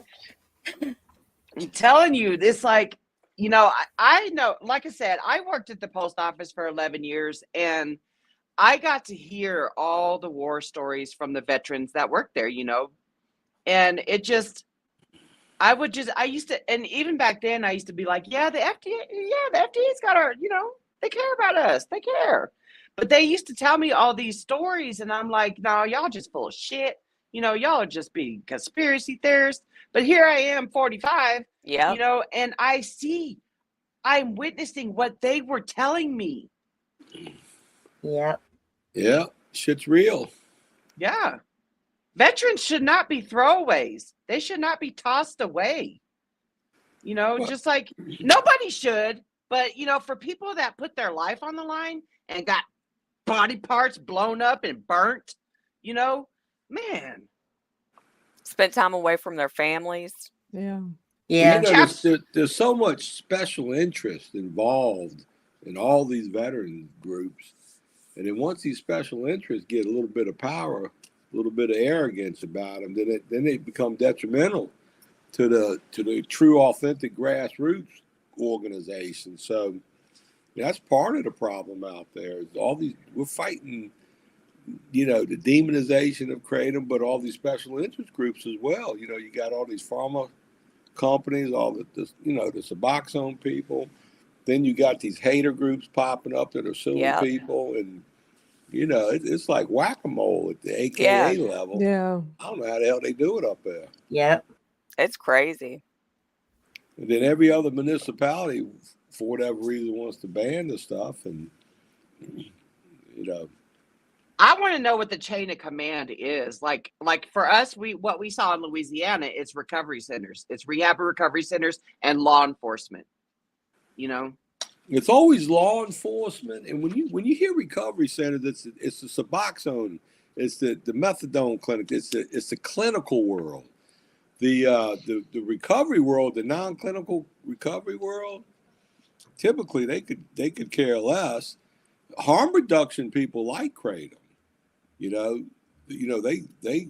I know a lot of harm reduction specialists in my community that actually consume Kratom, and you know, so they've plugged into it pretty good. But it's the clinical world, and all these treatment centers now are advertising clinical services for Kratom addiction. mm-hmm. And you know, of course, when you get, you know, when you go from 1 million consumers to 20 million consumers, then that 3% addiction profile is obviously going to be more numbers. But, you know, from what I've seen, it's very, very treatable too. And that's not a death sentence if you get, you know, addicted to Kratom, not like it would be for fentanyl. So. You know how they're Yeah. billing insurance companies? They're putting it down as opioid use disorder. Oh my Mhm. God. Yeah. That's how they're getting absolutely. away with it. Well, they should Yeah. be caught. Crazy. They should be, somebody should get on them about that quick, because like McCurdy said in that last episode in DC, he said Narcan doesn't Yeah. affect H7 or Yeah. whatever, or Kratom. So that's a telltale sign right there. It's not an opium. Yeah. Right. Now, whether or not Narcan will reverse a 7-OH tablet, I don't know. That's what he Right. said. Right. He Yeah. said it doesn't work on it. On the 7-OH tablets, these synthesized Yeah, bullshits. I think he said Kratom, but you'd have to go back and watch what he said about it. But I picked up on that. You know, two things I picked up on: they don't have a drug test for 7H, Mhm. because it only shows up as metragedine, Mhm. and Narcan doesn't affect it. You know, so I'm assuming that was for metragedine as well, mitragynine. Yeah. We need to just get Dr. McCurdy on here. Misty, we have a job for you. Get him on here and let's just have a round of Q&A with him. I don't know Yeah. why he wouldn't come on. He's a chatty Cathy. He probably- is. Yeah. He would probably love to Yeah. come on and talk. Yeah. We're always playing video clips of him because he does Yeah. a lot of interviews. He's just so out there talking about Kratom nonstop. And so, Well, yeah, I would love to He's- ask him. he's that he's question. like Google Central on Kratom. He is. Yeah, yeah. Like Mac is Google Central on policy. And He whatnot. sure Yeah. is. He sure is. I was so excited to interview him for the Kratom Stories podcast. It'll come out in a few weeks. And it's so interesting hearing his story, how he got into politics when he was young. And he tells the whole story. It is fascinating. I can't wait for y'all to hear it. Oh yeah. Yeah, I've heard it. It's a good one for sure. Yeah, it's interesting. Well, John, we're so glad you came and hung out with us and watched the webinar with us so we could talk about it. We're going to be watching that Iowa City council meeting. It's an hour long. It's going to take us a while to watch. Did you want to hang around and watch it with us, or do you need to run? Well, We've already kept you a while. We've been Yeah, here for over an hour. I'm in my work clothes. We just moved in a new house, and I'm doing all Yeah. kind of projects around the house. So I'm going to go back and take care of that honeydew list. Keep the There you peace go. around here. There you go. Real important, you know. Even Marines got to do peace There you keeping go. missions, you know. But Yeah. You can always listen to this or watch this on your phone on that is YouTube. true. I think I'll plug it in, but Man, I can't thank enough for having me on. Y'all such a fun bunch and very not only entertaining but very educational as well. So y'all keep doing what you're doing, man. I'm very proud of y'all. Honored to be on the show. So Thank you for coming. it just Thank drive you. veterans to that website, the AKA Yeah. website, and let Yeah. them do their magic at that level. And if that Well, poor we dropped the links in the comments, but you can't click on it until afterwards. So I Yeah. saw that. So Mhm. good job. Yeah, but that's the site, protectkratom.org/veterans. American you to Veterans that. for Kratom Safe, man. I love it. I love that logo. It is All so right, cool. ladies, too. I'm going to bail and go do my job. So All Okay, right. bye, Thank John. you so you. much. Thank you, Bye John. bye. Thank you so much. Bye-bye. Good to see you. Yep. That was fun having him That join was us. fun. That It was I was love so that. much thank you fun. thank you, Misty, for making that happen. You're so good at that. So your next job is to get McCurdy on here. Yeah. I don't. Dude, that'll have I to mean, be like a 6-hour episode, Yeah. y'all. Because Yeah. like for real, I could think about a million questions to ask Dr. I McCurdy. think it should just be a Q&A session. I think between Yeah. us and then whoever's here watching live, I'm sure we'll just be like rapid fire questions the Yeah. whole time. You okay, know? I'll work on that. That would be so cool to have him on and come hang out with us. Before we watched the Iowa City Council meeting, I thought to clean the palate, since we love watching videos of anything that has to do with kratom plants, I came across, it's only 35 seconds long, but I found this really cool video. It just says Kratom Vietnam, but it is like somebody's backyard. So I'm assuming it's in Vietnam and it's really cool. So I want to play this for y'all first since it's so short.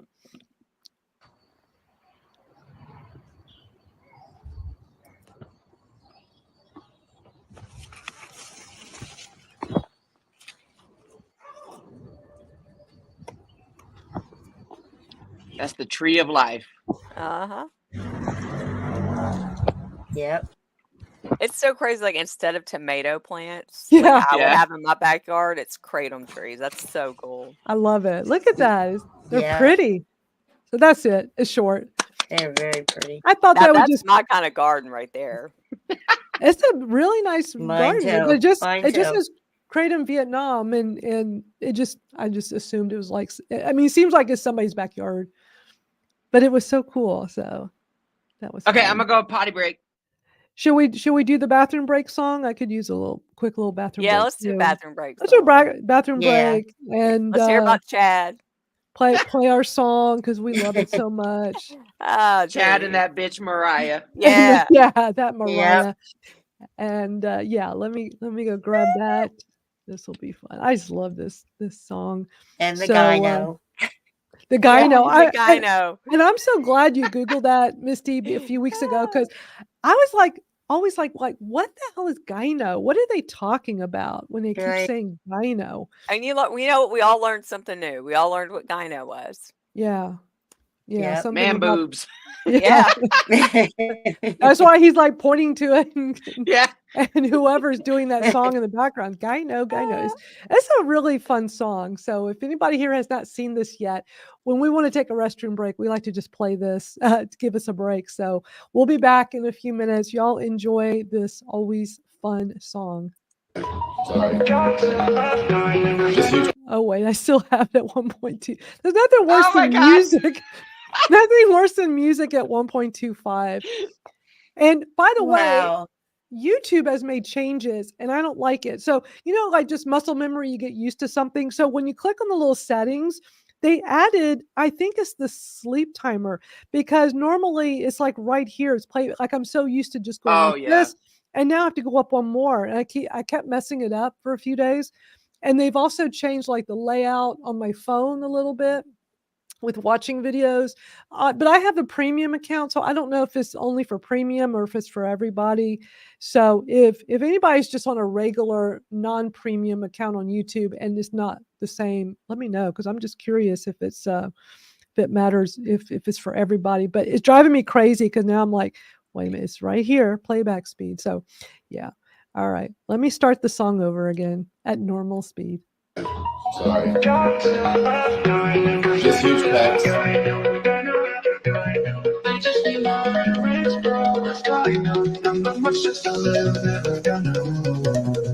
It's me, it's Nick. I'm 5'5" and I think that's slick. On TikTok live, chat. I'm just trying to survive. I'm Delulu thinking I'm Tatum. Well, Mariah, where's my Kratom? Honey, I'm on. Popping wheelies and all. I told ya, it's your fault. Guy no.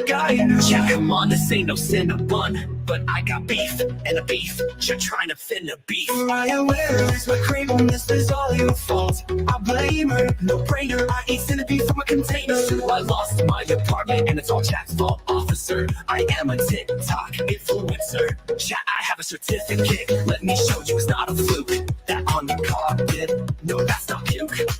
Chat is Bex, just a little guy, no, that's a flex. Now that's not a guy, no, that's a flex. Kratom.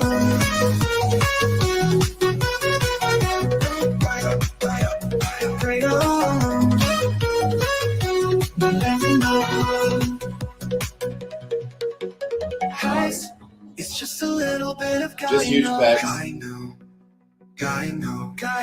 I just need moderators, bro. It's guy no.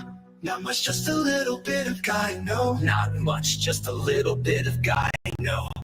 And me, it's Nick. I'm 5'5" and I think that's slick. On TikTok live chat, I'm just trying to survive. I'm the Lulu thinking I'm Tatum. Wait, it's guy no. One of Lulu thinking I'm Tatum. Wait up, well, Mariah, where's my Kratom? Wanna be your Nick? I'll be my Tatum. Wanna be your mod? I've been really Zinola. I told ya, chat, it's your fault. Guy no. Chat, come on, this ain't no Cinnabon. But I got beef and a beef. Chat, trying to get a beef. Mariah, where is my Kratom? This is all your fault. I'm lame, no brainer, no remark, no brainer. I'm like, where's my Kratom? Kratom. Wanna be mod? All the wheelies and Nola. I told ya, it's your fault. Guy no. Chat, come on, this ain't no Cinnabon. But I got beef and a beef. Chat, trying to finna beef. Mariah, where's my Kratom? This is all your fault. I blame her, no brainer. I eat centipede from a container. So I lost my apartment and it's all Chat's fault. Officer, I am a TikTok influencer. Chat, I have a certificate. Let me show you it's not a fluke. That on the carpet, no, that's not puke. Chat, it's Pax, just a little guy, no, as I flex. Not that, they're no brainer. I eat centipede from a container. Kratom. I'm dropping my legs in Nola. I am a TikTok influencer. Chat, I have a certificate. Let me show you it's not a fluke. That on the carpet, no, that's not puke. Chat, it's Pex, just a little guy, no, as I flex. No, that's no guy, no, that's a flex. Kratom. I've been dropping my legs in Nola.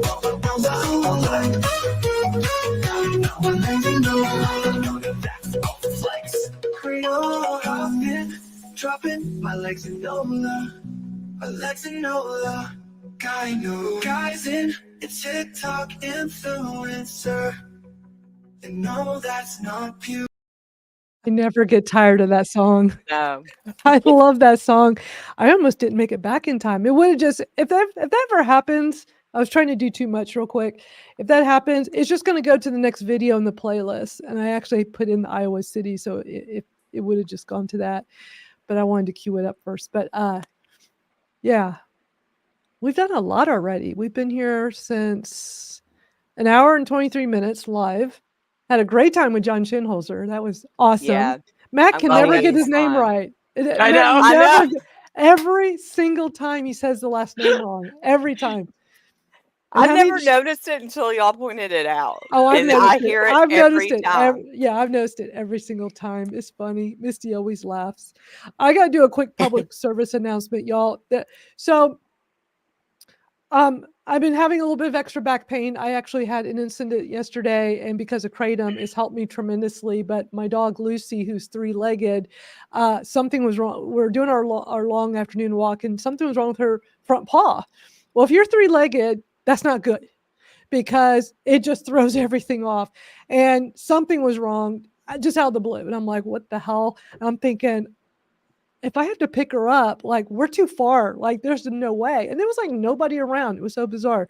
So we walked slowly for a while, and eventually she got to the point where she was done. And I'm like, shit, I'm just gonna have to pick her up and do it. And with my back problems, that's not a good idea, but I did it anyway. She's about 55 pounds, and that's, for me, that's a lot to pick up. Yeah. And I was like, well, I said to myself, because of Kratom, I can do this. Plus, when you're in that moment, you know, you just have to do it. Yeah. So I just did it, and it was very hard, and I could only go so far, and I had to stop. I mean, I thought I was going to drop her. She's so heavy, and you know, I carefully put her back down. I mean, I was huffing and puffing. I'm like, but it wasn't hurting my back, but it was just that in the moment, right?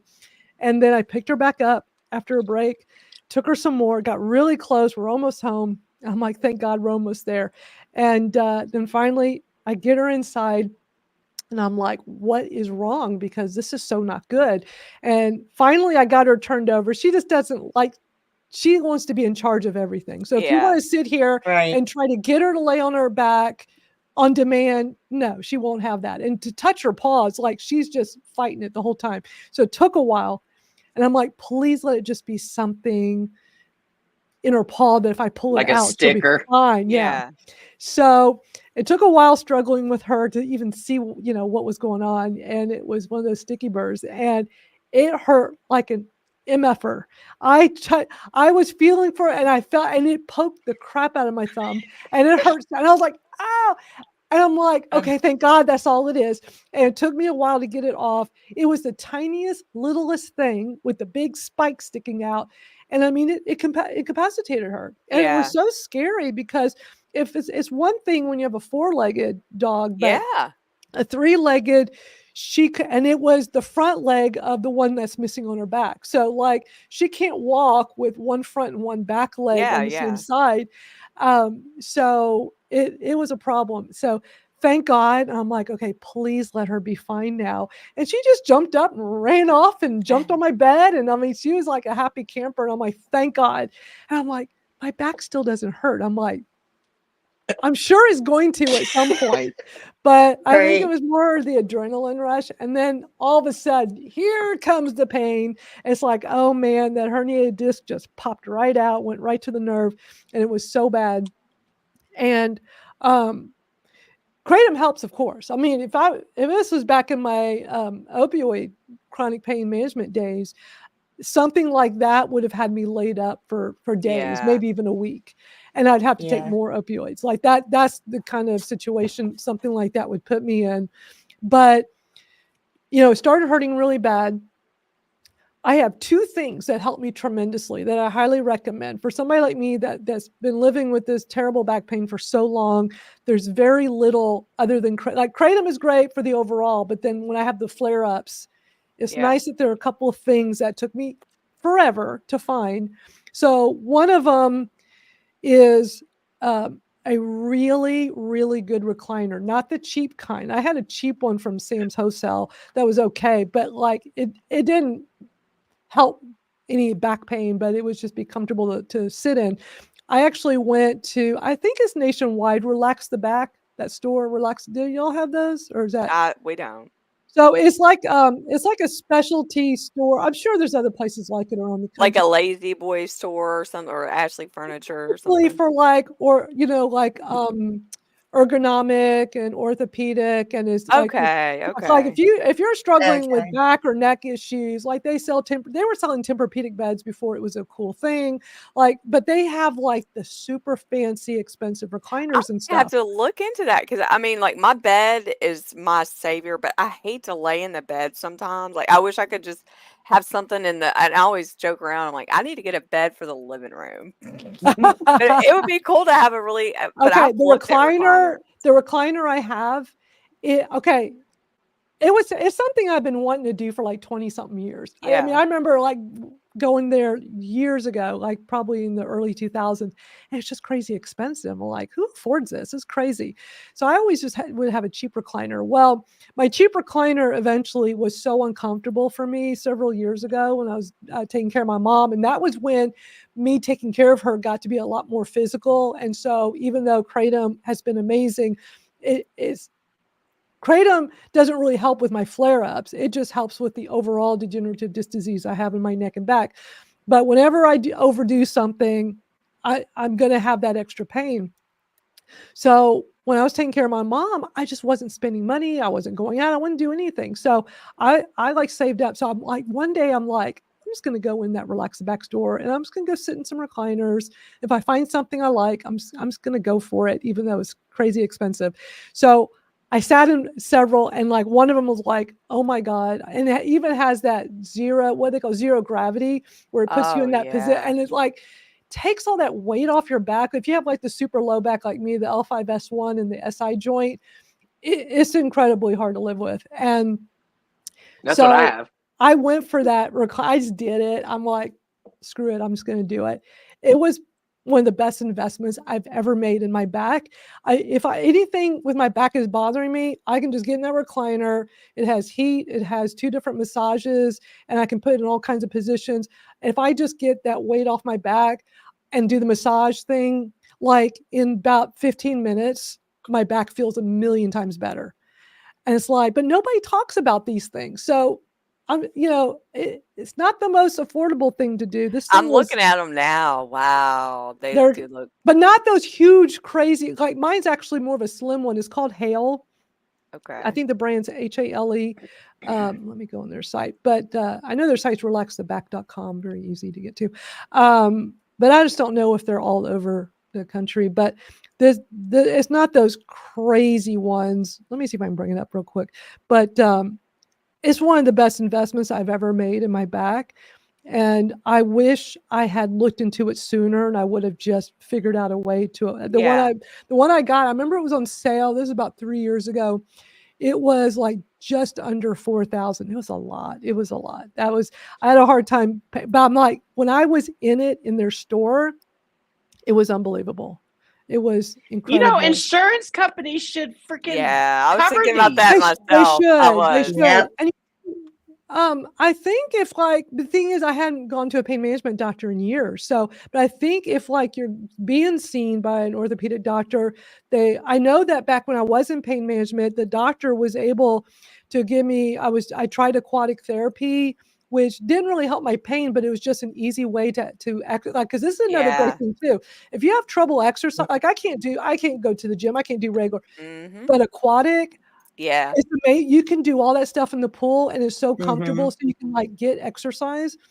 And so my doctor was able to, how they'll give you a thing to go do physical therapy. They can write up to have you go do aquatic therapy. And I was able to so it took me a long time, but I found one place in all of Houston, this huge city, that has like a gym membership that includes a therapy pool. And therapy pools are very hard to find. This is not just a regular heated pool. I went all over the city trying to find people. You call them up. Yeah, we have a heated pool. It's like, no, you're looking for something that's like 92 degrees or something, like just a really high. It's not common. And took me 6 months to find it. There was one like less than 10 minutes from my home at the time. Wow. And I was able to join, but it was kind of an expensive gym. It was part of the gym. It was a gym and an aquatic center. And, but with my doctor writing the what do they call it? Not prescription, like an order. He wrote an order for me to do aquatic therapy. That they gave me a discount, which was really cool.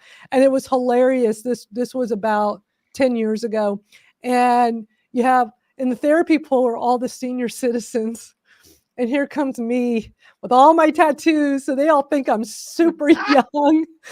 And it's right next to a really small college campus too. So they all just thought I was a college student. And I'm just like, oh, I'm a lot older than I look.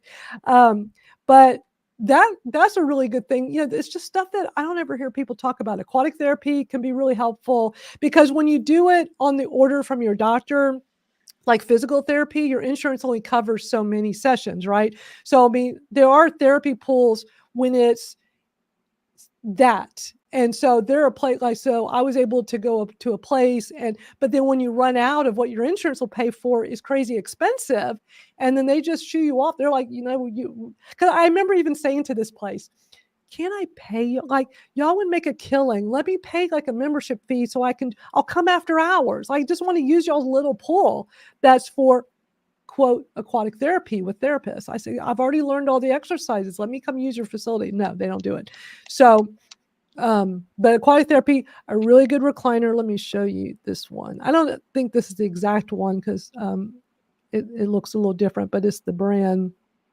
Now they do have like a little aerobics, like water aerobics for like older people at the what is Rec that? centers. Yeah, the rec centers. I couldn't remember what that was called, but I mean, I've never Oh. tried. So See, that looks so cool. it's similar. I mean, that's the brand, the Hale. I know mine is a Hale. I know it's like zero gravity.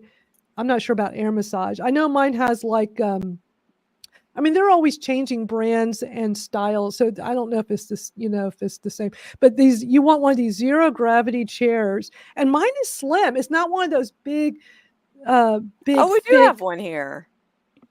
I thought this company was nationwide, but they're pricey. But man, they got the best stuff, and they have all. You can go in their stores and go try everything, but they got all these different brands they sell. If I had known, how much, knowing now about how much this helps my back when I have flare-ups. And I get in this thing every single night with the massage. And when it's winter time, it's cooler, I'll do the heat. In Houston, it's too hot here to do the heat. It'll make me start sweating in the summertime. But mine is the Hale Premier's, or Hale's. I know mine's Hale's zero gravity, but I don't know if it's Premier. But it was like $500 off on sale the day I walked in. So I just went for it and did it. One of the best investments on my back ever. So when my back started bothering me after my incident with my dog yesterday, I had to go get in my recliner for a while with the massage and the heat. Helped tremendously. And then here's the other thing. Here's my other new thing. How many of y'all have tried every balm, lotion, hemp stuff? There's so many products now, right? That's supposed to have topical products, right? That everybody raves about, right? Yeah. I've tried so many. Yeah. None of them work. Until now. I finally found one that is so awesome. And it's just this little homemade, some dude in South Carolina. So y'all might remember a few months ago, we had Britt Heiser come in. I think she took Misty's place here with the Kratom Gals as a guest host when she came in. I had her on the podcast. She's on the Kratom Stories podcast. Great gal. So she tells me about, it's a full spectrum CBD balm. And I don't know if she knows the guy, but it's just this little jar. And she was raving about it, and because I know I was complaining because somebody had told me. I remember her talking about it. Yeah, because somebody had told me about this hemp roll-on thing to use topical, and that she raved about. So I buy it. This crap's expensive, and it's like it doesn't work. It does not do anything for me. I was doing it on my wrist. My wrist bothered me. I do it on my back. Nothing. So and I don't know if this will work for everybody, but this stuff. The first time I put it on when my wrists were still bothering me really bad, which is obviously a flare-up because it's not bothering me as much, the pain just goes right away. That doesn't last, but it goes right. And so with my back, so yesterday I had my incident, my back's hurting me. So I put the balm on my lower back. I get in my recliner. Now it's still bothering me a bit, but it helped tremendously. And you can't put a price on that when you live with pain. You just can't. So let me pull up this website. This stuff, I don't know if it's going to work for everybody, but I have finally found something that works for me. And it's just a funny name, something like, can't even read it on here. If you can head off the pain before it gets really bad, like you did right after it happened, it always helps too. Yeah, it does help a lot. So I'm going to pull this up so y'all can see this. I highly recommend this product. I just can't believe how great it works for me. But it's just some dude. I think he just makes this. He has all these different products. I think he just makes it. So it's called, his marketing's not very good, because you can't even read the package. That's it right there. It's called Brown Relief. So BRO Brown Releaf, Leaf.com. That's the website up here.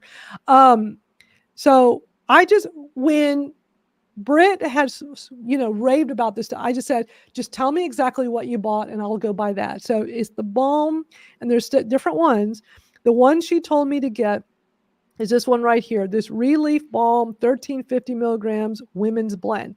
Now, what's crazy when I'm looking at this site the first time, you got this women's blend of a 1350 milligram and then next to it a 350. But then down here, you got the same things, but it doesn't say women's. So I'm thinking, what's the difference? But I'm like, I'm going by what she says. So I ordered this. And I mean, it's a very homemade label. And I went on his TikTok, and it's just, I mean, he had like videos of him just, making the stuff. I mean, it looks like he's doing it out of his kitchen. I don't care. It works. Yeah. And it was so funny. So when this came, it says the Releaf Balm 1350, but it didn't say women. So he handwrote a note on the invoice that came with this and said something about, I don't remember word for it, something about how he ran out of the labels and like, this is the women's one that you ordered, but it just doesn't say that on here. I thought, I love this guy. I mean, I love small businesses, but this stuff, I don't know if it works for everybody, but I just can't get, it's $50, but I'm just tired of spending this kind of money for all these different products and none of them work for me. But this one has been working. Like I just can't get over. I just put some more on my back because you didn't give up. I didn't give up. I just kept Yeah. trying, but I'm just super impressed. I love supporting small businesses. I don't know if this will help anybody, but if anybody is looking for something to put topical when you're having pain issues, give this a try. I don't think you can see the top. So it's really hard to tell from his website. This Bro Brown, his logo is so tiny. So BRO here. Let me put this in the chat here. I always forget we can put stuff in the chat now live. So let me post this link so y'all can all see it in the chat. Check it out. If it helps you, let me know. BroBrownRelief.com. Small business in South Carolina. Give it a try.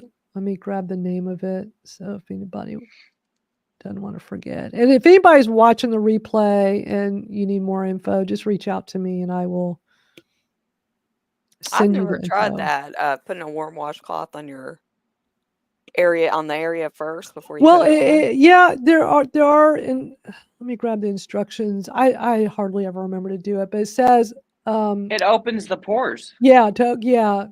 Best results apply to clean skin. But somewhere I'd seen maybe it was on the website. It had said that it's best it might be the other one I had the roll on. Something about after you shower, because your pores are open. Yeah. I hardly ever. Yeah, here he's got it here too. For best results, apply to clean skin, preferably after a warm shower or bath, to ensure your pores are open. When I'm having pain, I just slather it on. Yeah. And it smells like weed. It's so funny because here I live in a state where we don't have legal It smells marijuana. so good. I swear it does. It smells good. It's really. Oh, here's some more. I know some people say it stinks, but I think I wish they had like weed incense. I like it. It says try our 100% natural CBD. My mom can't stand it. Really? When we go to the Compassion Center, she always says, "Ew, I love it. I love walking in there and it hit me in the face." I love the whole thing. Yeah, but I keep forgetting to just tell people about this stuff. So those are my two go-to things for my lower back problems is my fancy recliner that was worth every penny, and I would do it again. And looking back, I should have done it when I couldn't afford it and just, put it on a credit card or finance it or something. It has been so worth it. Just, if anybody has lower back issues that are a big problem, just go somewhere where they have fancy recliners and just try them. Yeah. And if you just are like, especially when it's 0 grad. Oh, so the other thing, Jennifer, so back to the bed thing. So I have a Tempur-Pedic. And when I was moving last year, when I was getting me a Tempur-Pedic for this place, the guy's like, do you want your frame to be adjustable? And I never thought about that because the one I had before the adjustable part didn't work anymore. So I was used to not having it, but I'm like, oh yeah, if I could have my legs up a bit, that would be fire. That'd be awesome. So I think the frame was just a little bit more. I think it cost like Yeah, we have one with an adjustable frame. It is worth it. So yeah, I pretty much can't sleep in my Tempur-Pedic bed without having the foot part up, and it can do 0 gravity as well. But I don't want the head up. I just want the back up, the legs up. So find what works. There's just something that helps you with your pain relief. Go for it. Because it's worth it. My game changer was switching over from the spring mattresses to foam. Yeah. Yeah, those spring mattresses. Woo. That was a game changer for me. Yeah, spring mattresses. Ugh. Like whenever I stay in a hotel, that's the first thing I miss is my bed. Right. But like, all the traveling that we did, when we went to Washington, D.C., that bed was fine for me, That bed was fine. I'm always concerned when I'm traveling because if it's not a comfortable bed and if it's too firm or but the bed every now good at that hotel. Not so bad. Like I know I went to one of the worst beds I've ever slept on was we had a room there for about 4 nights. I just wanted to leave.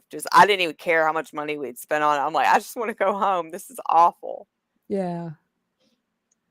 Thanks for sharing that, Teresa. So yeah, if anybody wants to check out brobrownrelief.com. I just went and looked at his TikToks. He seems really cool. I know. I'm going to follow him. I just loved his little handwritten note letting me know that the label, he ran out of the label. So this is, it's the women. He wanted to make sure it's the one you ordered. It was so cute. But I will be ordering more of that. It's small owned, small business. And, he's Black owned. It's Black owned businesses. Yeah. Yeah. So, that touches my heart because, my kids are half Black. Yeah. Yep. I love that. Yeah. So check out the website. Great products. I'm a very happy customer. I will definitely be ordering more. It takes a long, I've had this for a while. I feel like I still have a ton of it. It smells good. But this stuff helps. It really helps. And when my wrist was really bad for months, I could put some on and the pain goes away super. I've never had a topical anything that's ever done that for me ever. So I just don't know if it'll work for it might be like Kratom, might work for you, might not work for you. Maybe it's individualized. I don't know. It's not a pill coming out of a bottle. Not right. So I just want to share my go-tos because after my crazy incident yesterday with my dog. My back and my arm from carrying her this morning is now the muscles are kicking in. It hurts. But just having, things that are helpful like that. It takes a lot of trial and error to find things that help when you suffer from pain. It's crazy. Iowa City Council meeting. We're going to watch this. It's going to take us a while, but we're here for it. Should we just play it's I haven't watched it. Do you feel like we can just play the whole thing and talk afterwards, or do you feel like we need to talk throughout? I think you should play the whole thing and talk afterwards because they don't go into the discussion part until the end. Okay.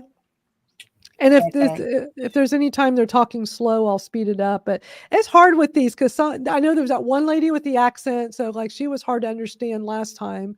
And this is part 2, by the way. They met several weeks back or a month? Yeah. How long ago was that? I don't even know. There was the first go around.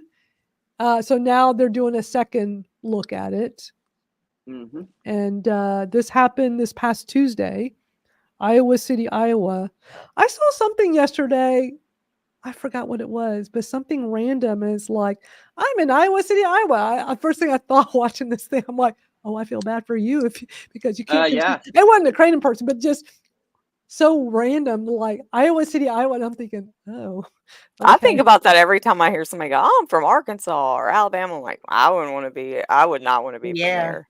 Yeah. Sorry for you, dude. Yeah. Exactly. Oh, and with this council meeting, just for those who haven't watched this yet or don't know, so people showed up to speak, but they also took Zoom call-ins. So we're going to hear from all of you. All of y'all spoke, right? Venus, did you speak at this one or no? Oh, she's on a door. No, I didn't get in there in time to be able to speak. Okay. But next time I will be. Well, you if spoke they at the have another last one. one then, right? Was it the Yeah, last And I'll one? she go out spoke and at come the back one in. in Massachusetts. Yeah, okay. I think? Massachusetts, I think. Yeah. Okay, gotcha. So Misty spoke at it, Jennifer spoke at it via Zoom, which is super cool. So we're gonna watch this. So if Misty, if you feel like there's a point where we need to stop for a minute, just let me know. Okay. But yeah, let's just get through this because it's gonna take us a while to do. So Iowa City, Iowa Council City meeting. Let's watch it. Today is Kratom ban, ordinance amending Title VI entitled Public Health and Safety to create a new Chapter 11 entitled Kratom to prohibit its sale and distribution. This is the second consideration. Could I get a motion, please? So moved. Moved by Don, seconded by Salah. And if you are in City Hall and you want to speak on this topic, please raise your hand. If you're online, please raise your virtual hand and I'll call upon you. That's when we had to raise our hands. Welcome. And just to remind folks that this is an opportunity for you to speak to the council. The council will not be able to engage in discussion or debate, but the council may ask staff to respond to a concern or a question posed by the public or to follow up with the speaker after. I like this lady. Mm-hmm. The council can ask questions during their deliberations. Welcome. Hey everybody, my name is Carolyn Sheriff Ryan. I live in Iowa City on Spencer Drive, and I hope I never have to move again. It's good to be back. I oppose this ban, and these are my reasons. My understanding of the law is that in order for this to be legal, the council needs to demonstrate that kratom is a threat to public health. I don't think the council has, and I don't think the council should try to do this so far.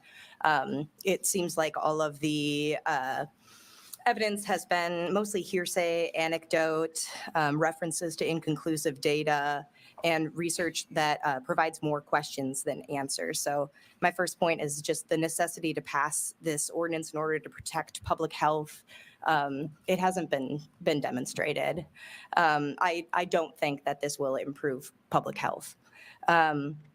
The second reason that I oppose this ban is because of what we've learned from the war on drugs, which is that criminalizing the sale of a substance doesn't make it go away. It just pushes it to deeper and darker places. So banning the sale of kratom in Iowa City doesn't mean people in Iowa City will lose access to it. It just means that we all lose, you all lose an opportunity to gain access to and engage with people who are using kratom. And I just want to invite you for a moment and hopefully for further discussion to think about what it would mean to have access to local stores and local people who buy and sell this substance. This is especially important, and this is why I'm here, because a real public health issue is the opiate epidemic. And research, including the research referenced in the Mayo, in the ordinance itself, you referenced Mayo. Some of the research cited there is a study of thousands of people who use kratom, and I think the number was 41% say they use it in lieu of using opiates, which can actually kill you and does kill people. In 2017, I lost 3 friends to the opiate epidemic. The state of Iowa lost about 300. And this last year, the state of Iowa lost 400, more than 400 people. So the opiate epidemic is the real issue. And it was alluded to at the last meeting or mentioned that there are barriers to the treatments that are recommended by the Mayo Clinic, et cetera, for opiate addiction. And people do use this substance. The research is there. As a way of reducing harm and fatalities. So in addition to having some personal experience with people who have died from the use of opiates, I also worked for a number of years in the homeless response system and worked with my clients on generating harm reduction related goals. For some people, the use of kratom helps them stay alive. So keep it above the table. Engage vendors and users in creative ways. Don't ban the sale. Thank you.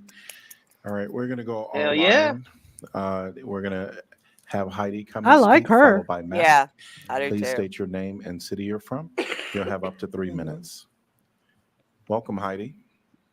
Hi, my name is Heidi Sephora. I'm a nurse practitioner and healthcare executive who had to retire early due to disability. I actually earned my doctorate in 2011, but by 2015, my severe pain and inability to stand longer than a few minutes made me leave the workplace. I was eventually diagnosed with several rare disorders that should have been diagnosed as a child, but were not. TRA malformation, which basically means that my brain is outside my skull and puts a lot of pressure on my spinal cord. A tethered spinal cord also causes severe pain. Ehlers-Danlos hypermobility is a connective tissue disorder that causes pain, and hereditary alpha septicemia. Unfortunately, because of my brain condition, I'm very sensitive to pharmaceuticals, and I have not been able to find any pharmaceuticals that would help my pain. Thankfully, I was able to discover Kratom, and it has just been a real lifesaver for me. It reduces my pain without leading to the dizziness, confusion, and fatigue caused by oxycodone, and has really given me my quality of life back that helps me enjoy my children and my grandchildren. So I am actually want to say a little bit about the hardship that it causes when something is banned. My permanent home is in Wisconsin, but I have a second home in Illinois and have to travel frequently to Illinois so that I can have a quality of life. So I hate hope that. you will consider the kind of hardship that is created with bans. And just like the last speaker talked about, that it really is a harm reduction tool. And it's also used by so many people like me that really need it for chronic severe pain. Without it, unfortunately, people can turn to other illicit drugs or even the prescribed drugs that have a much higher risk profile. So I thank you for your time and appreciate you hearing me tonight.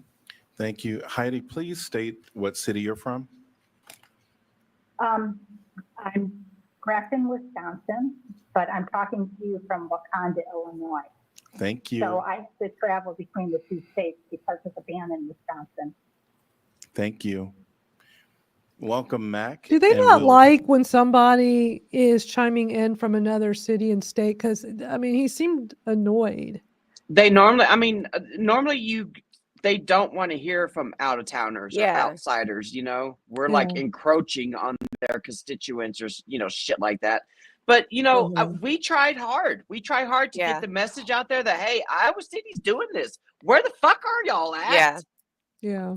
Well, just like when I said my piece, it was like, because not everybody knows about it too. Not everybody's on social media. There's probably a lot of people in Iowa City that aren't there to speak. And so that's what we're doing when we call in with our tests or, us out of towners say our piece. But it also doesn't mean that we don't travel through Iowa. Right. And spend our money. This brings a big incentive to not ever go through that area, which then they lose money, And Heidi made a great point when we were talking with her about the Illinois suburbs, which affects her when she's living in Illinois part-time, and like these are places that has banned the sale, and these are communities that she would go to and spend money in.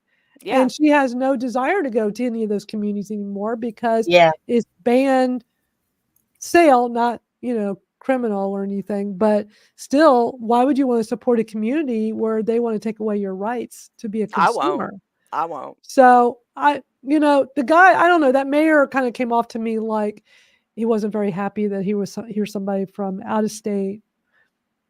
Now they have another freaking town in Illinois that's trying to ban the sale. It's Rolling Meadows.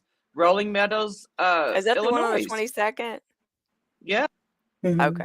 They lumped it in with tianeptine and fucking some other shit. That's what happens in a lot of these communities. In San Diego, they banned Kratom completely and made it illegal there because of the issues with all the other substances that they lump it all in. I can't stand it when they it just shows how they don't understand the science. They don't understand the And they don't information. want to. Like, No, they they don't don't want to. want to learn. No, And I they think that's don't. crazy. If you're in No. a position like that, you should be open to learning. You know, I mean, You should have an open mind, yeah. listen to all sides, and yeah, Don't already have your mind made up. exactly. And it just feels like they already have their mind made up. I forgot to Right. not speed it up. I'm gonna try. I'm gonna see if I'm just gonna try speeding up a little bit. If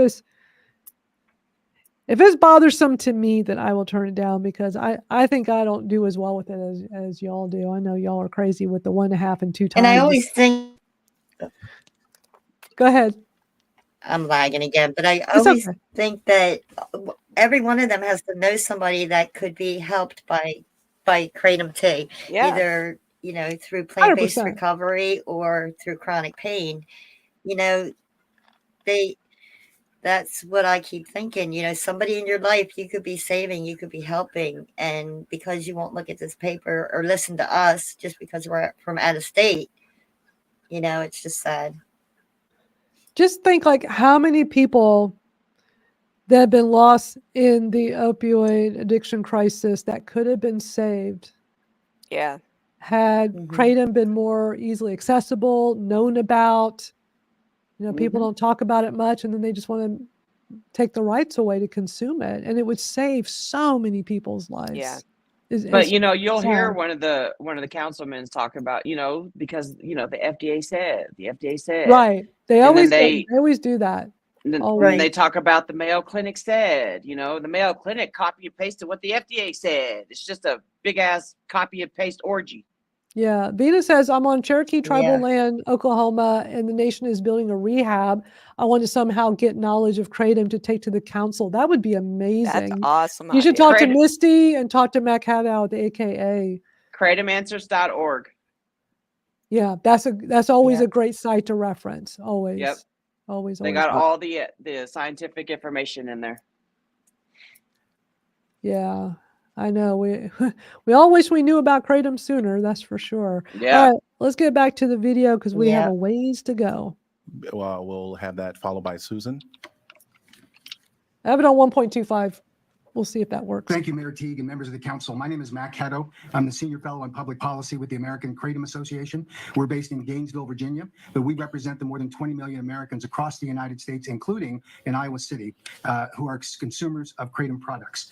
I wanted to address two important issues. First is, in the last meeting, there was a discussion about how someone had expropriated the identities of Iowa City residents, and we have called upon through letters to you and filing a complaint with the police department to actually investigate this, because we believe that it's a serious issue. Even if it's a well-intentioned Kratom supporter that did that, it is inappropriate and wrong, and the public policy discussion should not be influenced inappropriately by that kind of activity. We hope that you will accept our request for this investigation. We will fully cooperate. Secondly, in reviewing the materials that is before the council, I can tell you with certainty that most of what you are relying upon is outdated. And I would refer you to the Food and Drug Administration itself, which refused to testify in a federal court proceeding in 2024 under the orders of a federal judge on the question as to whether Kratom was dangerous or not in the course of a trial involving a import alert violation. And the judge wanted to know the severity of the sentencing that he was about to impose on this individual, who, by the way, was stone cold guilty of importing it inappropriately. But what the FDA said in an official communication to the court was that the FDA, have not yet come to a determination as to whether Kratom is dangerous or not. That's an important point, that even the FDA today cannot do that. We found out shortly after that court proceeding why. The FDA has conducted a safety study called a single ascending dose study, which looked at Kratom to determine whether or not humans could safely consume it. They expected that they would see serious adverse events at very small doses. They got to 12 grams, which is 12,000 milligrams of Kratom consumed in a 5-minute period, and all they observed was nausea, in both the placebo group and in the Kratom users. And the FDA determined, and it's in writing and publicly available, that Kratom appears to be well tolerated at all dose levels. The Mayo Clinic merely repeats what the outdated information that they are getting from the FDA, and they have not done one study, but Johns Hopkins University does, the University of Florida has, all of that at the behest of the National Institute on Drug Abuse, which has spent more than $100 million in studying Kratom. And their conclusion is Kratom should be available today to Americans because it is a harm reduction tool. We hope you will listen to those messages of credible institutions, credible researchers, and not fall victim to outdated information, which even Assistant Secretary for Health Jawad said in rejecting the FDA's premise, it was based on embarrassing. Thank you. And Mac, will you just state what city you're from? I know that you're with Kratom. Right, we're based in Gainesville, Virginia, but as I mentioned, we represent consumers across the United States, including in Iowa City. Yeah, thank you. We're going to have Susan speak, followed by Misty. Please state your name and city you're from. Yes, I'm Susan Eppard, and I'm from Muskegon, Michigan. Welcome. Thank you. My 22-year-old son, Matthew, died from using Kratom powder, which is the least potent form of Kratom available in the United States. Kratom caused him to have a seizure, go into cardiac arrest, and die. His toxicology showed he had no prescription drugs, no street drugs, nor alcohol in his system, and that he had no underlying health conditions and was not epileptic. I'm a member of the group Kratom Danger Awareness, created by a mom who lost her only child, and hundreds of our members have lost loved ones to Kratom deaths. There is a Reddit Quitting Kratom that has over 40,000 people who have suffered from Kratom addiction. All Kratom is illegally imported into the United States by falsely labeling it as tea, fertilizer, incense, etc., and labeling it not for human consumption.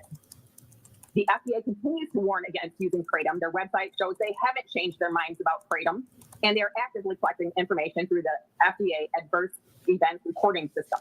Anyone can go there and view all the Kratom poisonings, injuries, and deaths that have been reported to them. I have spoke with the FDA, and they are actively... I just have to stop for a second. So an anonymous platform called Reddit would be considered a credible source of information where everybody's anonymous? Really? Really? Yeah. I mean, come on. I just had to interject that. Reddit rats. Collecting information on every Kratom product that is causing deaths. The American Kratom Association has over 40 Kratom vendors advertising on their website of so-called GMP qualified, and several of them are involved in Kratom wrongful death lawsuits. Kratom is dangerously similar to opiates and shouldn't be sold out of gas stations and smoke shops with unlimited supply to the consumer. I've been to hundreds of establishments that sell Kratom, and when I ask, what is the dose and the side effects, most say they are not allowed to answer that question and tell me to search online. I also asked, is it possible to die from using Kratom? And without exception, they all said no. My son was playing cards with his girlfriend, and he went into a seizure and fell on the floor and went into cardiac arrest. And she called me, and it took me about a half hour to get there. And when I got there, they said he's so sorry, your son didn't make it. And it took a while for them to get him ready and let me go in and see him. And when I went in, he was still laying on the kitchen floor, still intubated. He was gray and cold and stiff. And I could tell he was no longer there. Thank you, Susan. Oh, thank you. Thank you. We're going to call on Misty, followed by Bud. Please state your name and city you're from. Misty. Hi, can you guys hear me okay? Yes, welcome. Hi, Mayor Teague and council members. My name is Misty Brown, and I'm a loud and proud Kratom advocate from Colorado. I would just like to say that today is my son, my third child's birthday. He is turning 20 years old, and if I wouldn't have found Kratom over 5 years ago, I would not be alive today to witness him turning 20 years old. He is also turning me into a grandma. I will be having a grandbaby here in a couple months. I myself was a victim to the overprescribing opioid epidemic. I was in chronic pain management for over 11 years. I got fired from my pain management doctor in April of 2019 because the government decided to get involved and tell the doctors how much and what they can prescribe to chronic pain patients. When I got fired, I picked up doing cocaine. June 2019 was when I watched that documentary, A Leaf of Faith, and I walked straight into a smoke shop the next day to buy Kratom. That is what you guys are trying to ban. You're trying to ban the sale of it. And that right there could be somebody's lifeline, somebody's life jacket to keep their head above addiction waters so that they can work on their whys of addiction like I have. Kratom is not similar to opiates. If it was, I would be begging, borrowing, stealing, and doing immoral things to get more when I run out. I only dose 1 teaspoon once a day. I take 1 to 4 days off every week. So once again, Kratom is not similar to opiates. It is my harm reduction tool. It is my chronic pain management answer. I can't pray my pain away. I will forever be dependent on something. But as far as addiction potential for me, no. Pure unadulterated Kratom is not addictive. It is just as addictive as coffee. And nobody bats an eye that people brag about being addicted to coffee. Why? Why is that? Yep. Because it's socially acceptable. The mainstream media and our government puts a bad name on Kratom. And unfortunately, for some of you guys sitting up there, you fell for that. You fell for the mainstream media. So follow the science. Don't ban the sale of Kratom. Let that be somebody's lifeline to save their life. Allow them to walk into a smoke shop and buy what will potentially save them so they can be alive for their kids and grandkids.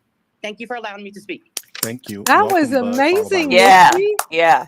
Holy cow, that was one of your best speeches. Were Yeah. you just reading it off? Did you have it written down? No, I just No, free you flow, can you tell know? it's coming from the heart. Man, Yeah. that was, well, listening to it at a faster speed, I couldn't tell for sure. Wow, that was incredible. You did a great job. It Very was. You know, I impressive. had to follow from the other speaker. Very impressive. You know, Yeah. so I just, you know, like I said, I just Yeah. freeballed it. Yeah, you did great. That was a great speech. All right, let's get back to it.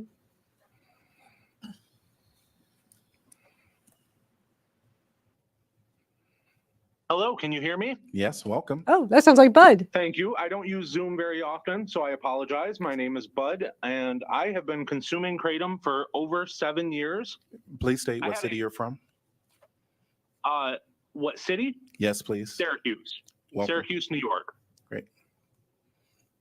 So I started taking drugs when I was 13 years old. I lived through a childhood that no child should have to live through. And I started stealing my father's pain pills when I was 13. And there were hundreds of extra pain pills in the house. So my father did not even know that I was stealing them. I spent 17 years doing any drug that you can think of: heroin, crack, meth, Molly, if you name it, I've done it. And I have lost a lot of friends to opiates, a lot of young 20-year-old friends to opiates. I never thought that I would be the kind of person who could buy a house, keep a job, and I have 4 children, and those 4 children have a father in their life, a good father who takes care of them, and they have that father because of Kratom. Because without Kratom, I would be abusing some sort of substances. Now, it's not just illegal drugs that I've had issues with, it's also prescription drugs.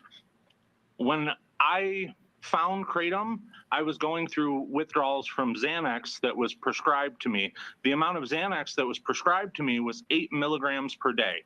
And I don't know if you know how much Xanax that is. That is about 4 times the amount that an adult should be prescribed. So I was being overprescribed Xanax. I don't blame it on the doctor. I said to the doctor that the Xanax wasn't helping, so he gave me more. The withdrawals that I went through on Xanax were worse than any illegal drugs that I had gone through withdrawals on. And someone suggested that I try Kratom. And I tried Kratom, and 7 years later, I use Kratom responsibly. I don't overdo it. And my mental health is better than it has ever been in my life. And I will tell every single person that Kratom saved me. And I have talked to personally thousands of people who have said the same thing that I'm saying, that Kratom saved them. And the difference between Kratom and a drug, because Kratom is not classified as a drug. Thank you, Bud. Thank you. Welcome, Laura, followed by Jennifer. Laura, please state your name and city you're from. That was a great speech. Mm-hmm. Buddy boy. Mm-hmm. You're on mute. Okay, can you hear me now? Yes, welcome. Okay, thank you. So my name is Laura Romney, and I'm from Layton, Utah. And I am a chronic pain patient and a 7-year Kratom consumer.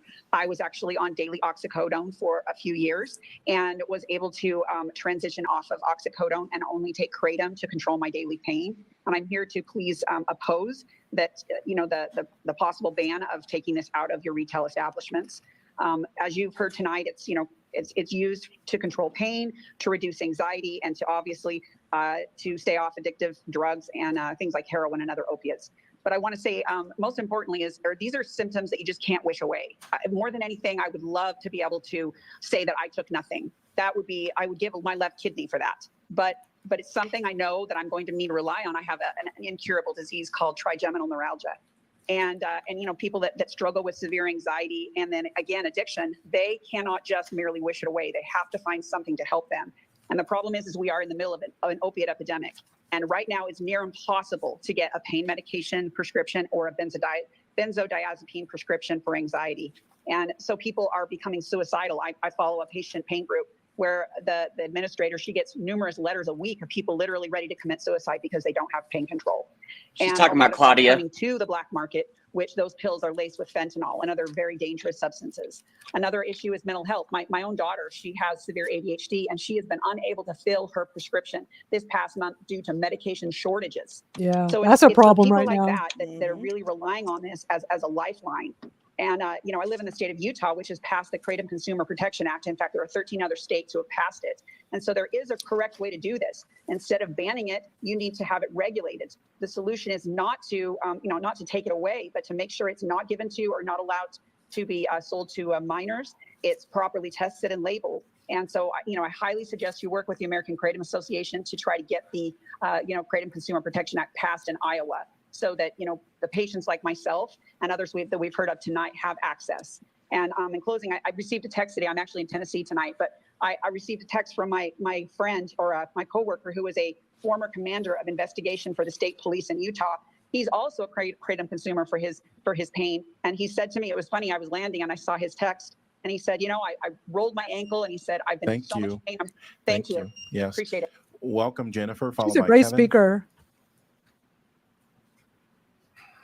Look, Laura. Yes, thank you for giving me the opportunity to speak tonight. Laura's I'm here. Jennifer Gillis. Hey, Laura. And I reside in Memphis, Tennessee. Yay, I'm here Jennifer. this evening as an advocate for those in Iowa who may not be able to make it this evening to have their voices heard. But I just want to ask you to reconsider the ban on Kratom and instead focus on regulation. In 2005, I was diagnosed with transverse myelitis, the rare condition that lets me to live the rest of my life, not only with physical limitations, but also chronic pain. Over the next decade, I tried all kinds of different pain management techniques, along with numerous prescription and over-the-counter medications in an attempt to just manage my pain to live. But nothing really alleviated my suffering. My life was confined by pain, leaving me unable to be the mom that I wanted to be, the wife, or even just the person I wanted to be. In May of 2019, I found Kratom, and for the past 5 years, I've used it responsibly, and it's given me a second chance at life. My physical limitations are still present, but the constant pain that used to control my life is no longer my reality. I can get out of bed, run errands, attend school functions, and live somewhat of a normal life. I understand Kratom has a lot of controversy around it, but I agree safety is important.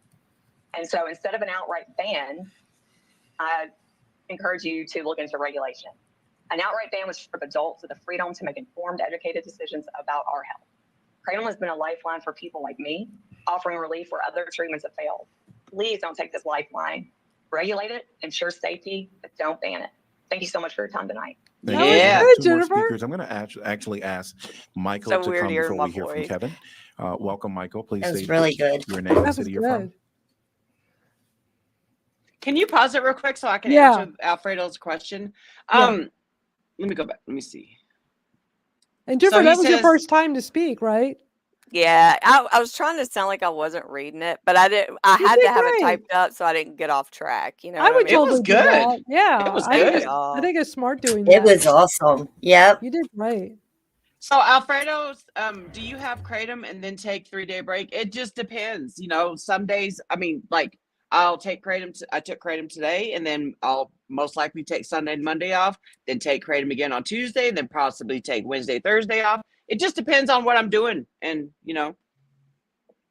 I don't have no set schedule. It just depends on how I'm feeling. Like if I know I'm going to overexert myself physically, then I'm going to dose Kratom that day, Yeah. So it just depends. Mhm. Yeah.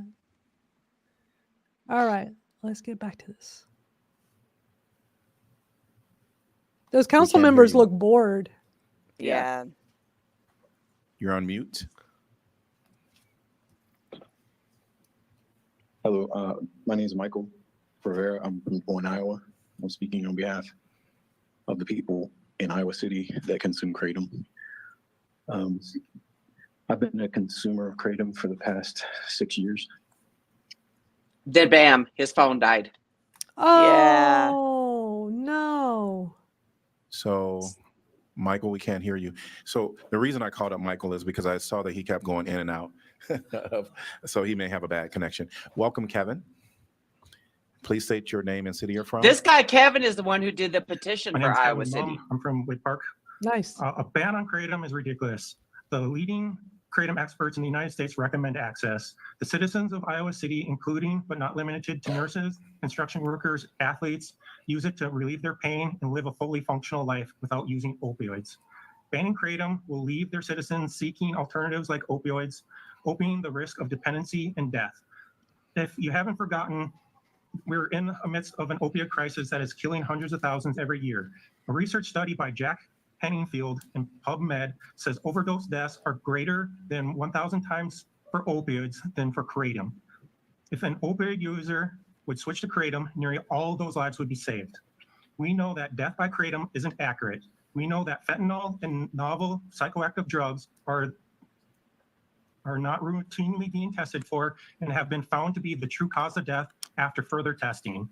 The World Health Organization studied Kratom and found that less than 1% of cases of Kratom reported events into the United States poison data system were medically serious. The World Health Organization also found that Kratom was not the primary cause in the vast majority of Kratom-associated deaths, but rather was an incidental finding. Mm-hmm. Thank you. Wow, Thank that was you. good. Michael hasn't come back. But Michael, if you do return within the next few seconds, I will allow you to continue your comments. His phone died. Oh, I and met he was- Michael. And he was I met- local, right? I'm going to close the Yeah. public comment I period. met Michael a couple years Now ago out here in council discussion. Colorado when him and his girlfriend came out here to visit. That's cool. Well, I know some of you have kind of heard my position on this before, but for the benefit of my fellow council members who weren't able to be here for the last meeting, This guy. I do support this He's ban a for a Mr. couple of reasons. Thinks he One, knows everything. certainly because of the FDA warning saying that this is a substance of concern, and that's to me that is one piece of the puzzle that I think is important. One is I cannot wait for the day where FDA has to take that BS down off their Yeah. site. I wish they could It's like already at this put up. point, are these people Yeah. even actually looking at the website or just regurgitating what everybody else keeps saying? Right, right. You know what I mean? But the FDA is not going to be able to keep saying that for Yeah. long because they've done a single dose study that shows that is safe. Yeah. So they need to take that BS down because every one of these people recite that same FDA Exactly. BS every single time. And it's like going to be such a great day when they can no I'd love it longer if they do said that. it and then you're like, oh, really pull up the website and Yeah. it's clearly changed. That's going to You know? happen. There's going to come a day where that will happen because they're just, they're regurgitating Yeah. and going by what somebody else says. So, but I'm just so tired of them always, FDA says this and we need to go by that. So it's ridiculous. is because just sort of thinking about it logically, when we have so many claims about this particular substance, Kratom, and claims are that it can help deal with various testimony we've heard over several weeks, alcoholism, opioid addiction, anxiety, depression. If those claims are true, then that indicates to me that this is a substance that has some sort of significant and profound effect on the human body. Otherwise, it wouldn't have Like, any impact. This dude. would just be we're talking about a placebo effect. But there is, again, sort of that lack of understanding and full research that this is a safe product. And we do have, so it's kind of like if you can, to me, it's like kind of wanting to have it both ways. It's significant and it helps people, but we don't really know why and how, and we can't really say We're for sure. telling And you. Yeah. That it has these impacts, but doesn't have some side effects. Just seems really, seems on its face, not super, I don't find it to be super credible, super believable. And then adding in the fact that I haven't heard anything about any actual doctors or people who do, actual medical drug rehab sorts of things that are prescribing this as a substance. So that 'Cause it's that not raises questions prescribable. in my mind as well. Yeah. More specifically, one They're of the not gonna things- make one of the money other from it. reasons too, I support a ban on the sale of this in our city. is because of something that came up kind of during our discussion of the tobacco ordinance, when we heard from the county public health, and that is the prevalence of the advertising and the impact the advertising has, especially on young people as they walk past tobacco shops, walk into and past convenience stores and things like that, where these are, advertising great big lights. The reason you have advertising is in order to convince people to buy whatever the product is. And so I do see, from like a public health standpoint and a public health thinking about the impact of not just the substance, but the marketing of the substance being so prevalent in our community and all these places that sell tobacco and other places. Those are actually pretty grave concerns for me. And so, can you pause it real quick? So those are. We know tobacco kills more people than Kratom. Right. So right before this hearing, they were talking about tobacco permits, and how certain retailers might be grandfathered in, all this stuff, right? And I'm sitting back thinking, this dude right here is talking about, they have the power to limit advertising. They have the power to, card people to buy Kratom and all that shit. Yeah. And I'm sitting back here thinking, like, these people are given tobacco permits to kill. They're given permits to cause mass murder. Yeah. But they're not batting an eye about it. They don't care. Because tobacco kills, I forgot, Bud always quotes the numbers all the time. Yeah. Like 400,000 a year or something like that. Yeah. And that is something that I started smoking back when I was 14 or 15. I was you know what I'm 15 when I saying? started. I was 12. Yeah. I So was it's younger like- than 12, but That is something that, kids are actively looking I at. used to go and get them out of my mom and dad's ashtrays. Yep. Stealing before I went to school. And drinking out of the parents' liquor cabinet. I mean, it's like And replacing it with water. there's things that are far, far worse. Yep. Than this poor Kratom plant that gets such a bad rap. Whole leaf Kratom powder. Interesting how Susan's now saying powder. Did you hear her emphasis on that? Powder. Okay. That's not the testimony I remember, though. He had bottles. He had extract bottles. Yeah. Don't even get me started on Susan. Yeah. Let's not even go there. All right. Let's go back to this. And then, some of the stuff that was raised by some of our colleagues at the last meeting, including the identity theft that had happened in the flood of emails that had come our way by people claiming to be in favor of Kratom and not indeed being those people. And the Councilor Mo was sharing with us the recent obituary of an Iowa City resident who passed away back on August 30th. And in this thing from her family, and again, understanding that I don't have the medical examiner's report on this, but whatever happened to take this poor 45-year-old woman's life. Then he shouldn't be early, talking and about two it. children, by the way, a 17-year-old and a 10-year-old. Here's what the family published in the paper. In lieu of flowers, consider donating some time to write your state or federal congressional representative to raise awareness of I Kratom, hope the it was legally written by a unregulated lawyer. drug which took Liz's life and made 2 orphans. And then some instructions on how to contact a federal representative. Now, again, all of these are pieces which to me add up to the conclusion that it is in the public health interest of our city to vote to ban the sale of this. Now, should there be some state regulation or further stuff that indicates that, yes, indeed, this should be something we should be selling, that's fine. But we as a city don't have the ability to do that kind of work. But if the state or a federal agency like the FDA were to do that, then I would absolutely reconsider. Yeah. Thank you, Councilor Arms, and I agree that our Those state are legislators need to cop-out. take this Yep. seriously and need to be regulating this in the way that they have the tools to regulate this, and that's Yeah. making sure that Cop-out. what is seen in stores is actually what's advertised, to make sure it's not adulterated, to make sure it's not some of these synthetic symptoms components that are very, very, very much stronger than traditional Kratom, and to make sure that they're not sold to children. And that's something our state legislature needs to do. We had people call in from different states today who I believe them when they say it helped. But they also, many of them live in states that have regulation that restricts aid, regulation that ensures that the product is actually what it's advertised to be. And so I'll be supporting this. And if our state does its job and starts regulating, I'm happy to think differently. See, can you pause it? Didn't have the benefit of. Yep. So, what I do know is, like I said, they're going county by county, city by city. They're starting from the bottom up instead of banning from the top down. Right. Right. And then, Exactly. shit, what else was that? Oh, who puts that in an obituary? Nobody, unless somebody And the way has it was a written. lawyer's. Yeah. Yeah. That had the lawyer's touch. I Right. love Laura's comment. No one has heard of Kratom until the issue was raised. Exactly. That's what these communities. it's not an issue. Nobody talks about it because it's not an issue. Then somebody out of the blue, usually what? A lawyer from another state, somebody out of state, not The guy credible. talking, the guy that was just talking is the city county lawyer or whatever. So who? I want to know where the chain of command is coming from. Yeah. You know, and like I said, who puts that in the fucking obituary? Nobody. All these people that have died from illicit fentanyl, do you think they have written in their obituaries to write your governors or your senators to, you know, hey, let's. Most people don't even put how you died in the obituary. Right, It's just, you know, in lieu of flowers, send so-and-so to, you know, a charity. But yeah, I never see a cause of death in an obituary. And they're using that to fuel this conversation. It's just all of wrong. it's too convenient all the time. Yeah. All. Exactly. We're getting through. We're doing good. We got about 20 minutes, I think, left. So being here back to it. last meeting, but I'll just cut to the chase. This feels like really dramatic overreach to me. And I think what bothers me is the lack of evidence that you were just speaking to, Counselor Harmson. And to me, the conclusion from that is not prohibit it. The lack of evidence to me says we are not the best people to be regulating. We are not the best people to be deciding.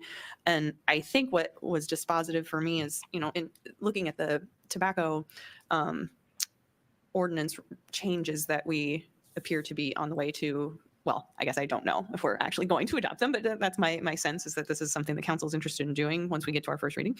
That the Kratom ban is really something else insofar as we don't have a staff recommendation and we have unknown fiscal impact.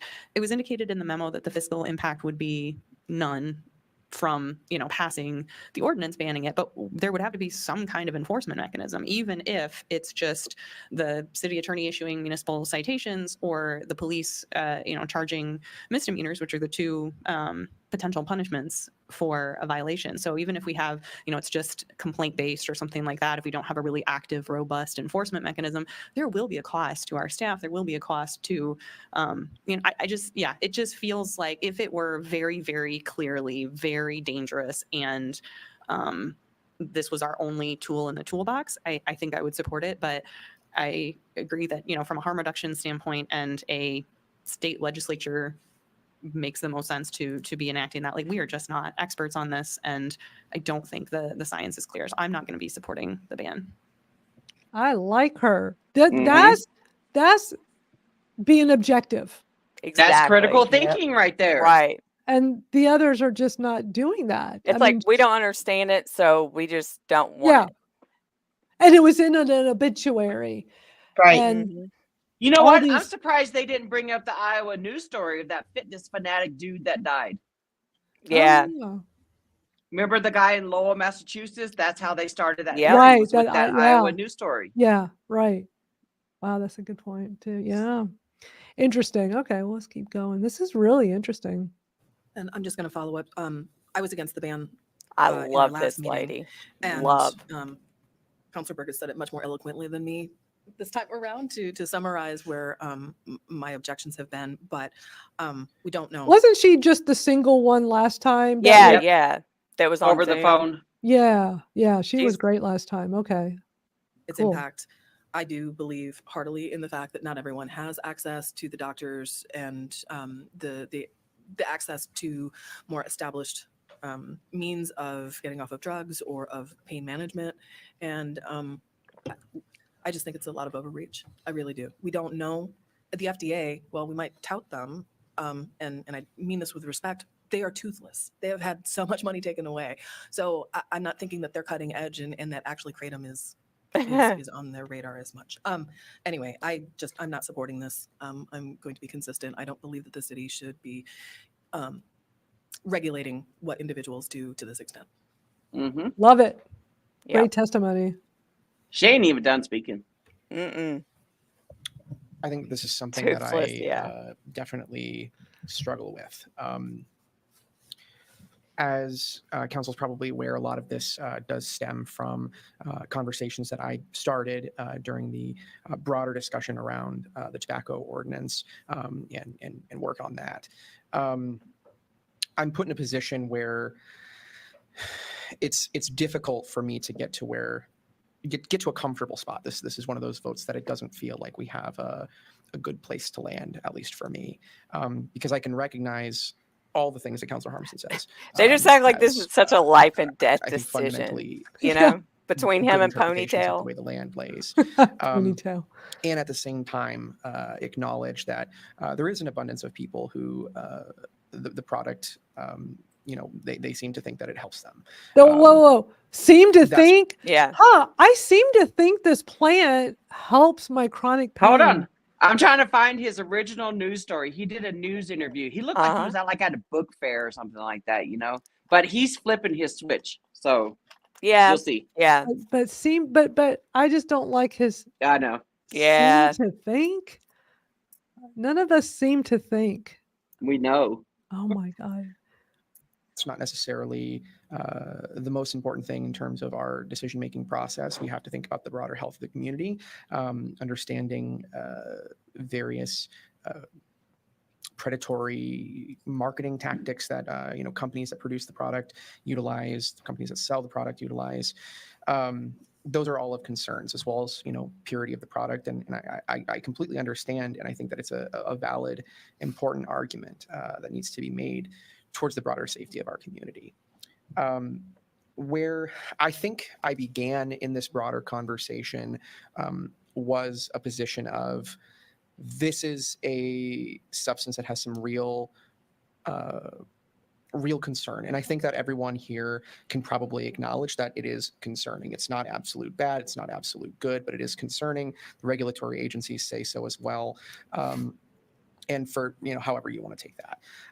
In light of that, I definitely believe that at first I agreed with the sentiment that the city is incapable of creating a satisfactory regulatory regime, and I still do believe broadly that is the case. We cannot create a regulatory regime that mandates purity, safety, or in any other way really determines for a matter of medical fact or scientific fact, for that matter, safe usage standards and requirements and regulations for this substance.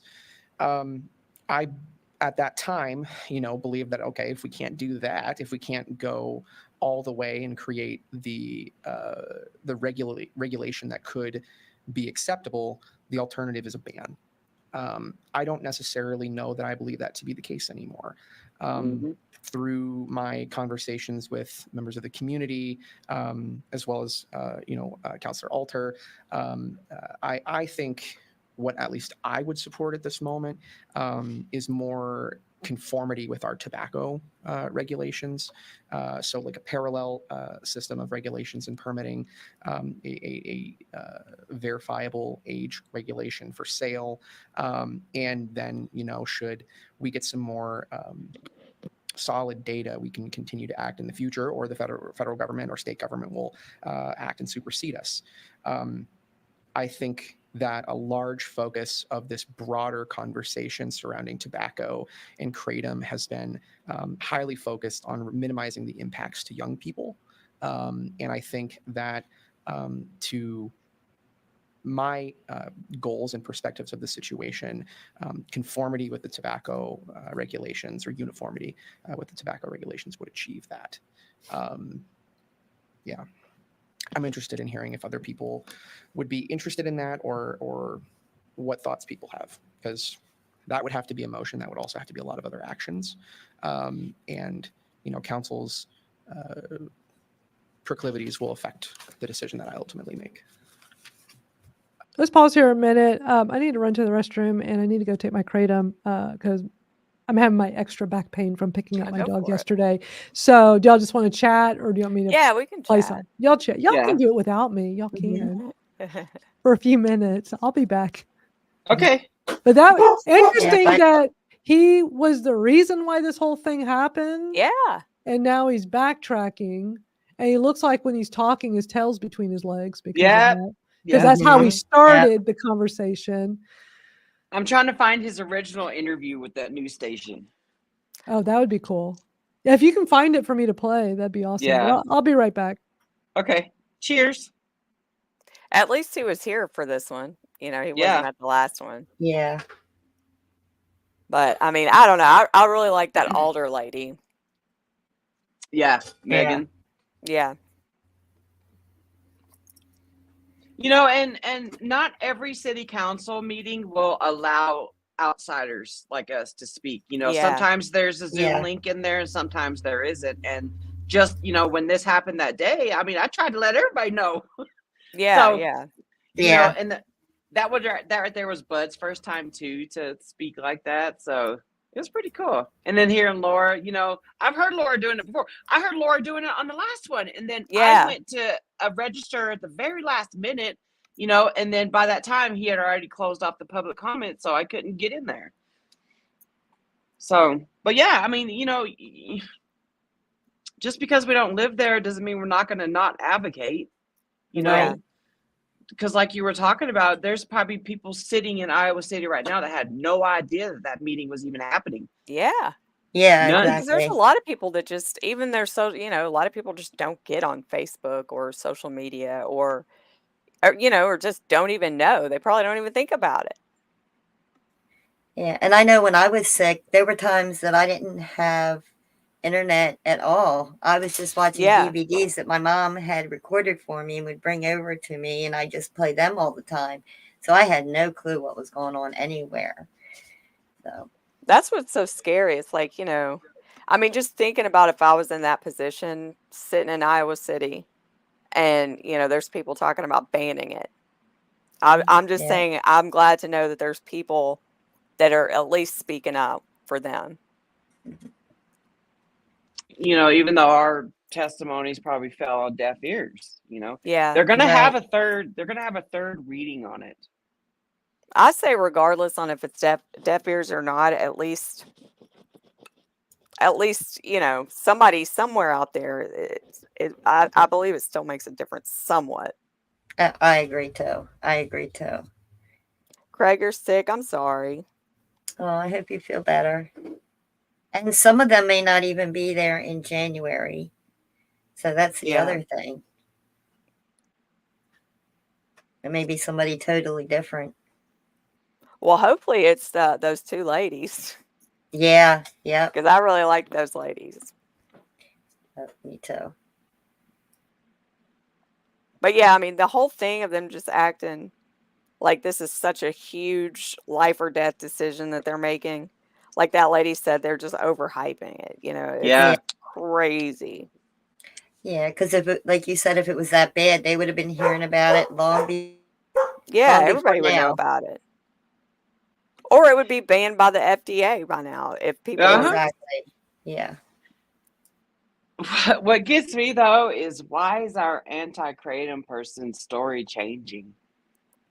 Because it's probably been advised Yeah, to change it.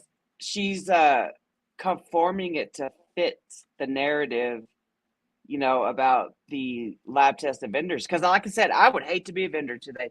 Oh, Like, yeah, yeah. I feel like they're going down that GMP list and they're suing everyone in there. Yep.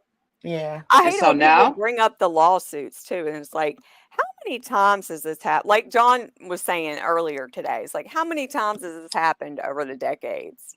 Whenever something like that happens and it becomes more and more people start using it, then the lawsuits happen. yeah, Every time. Exactly.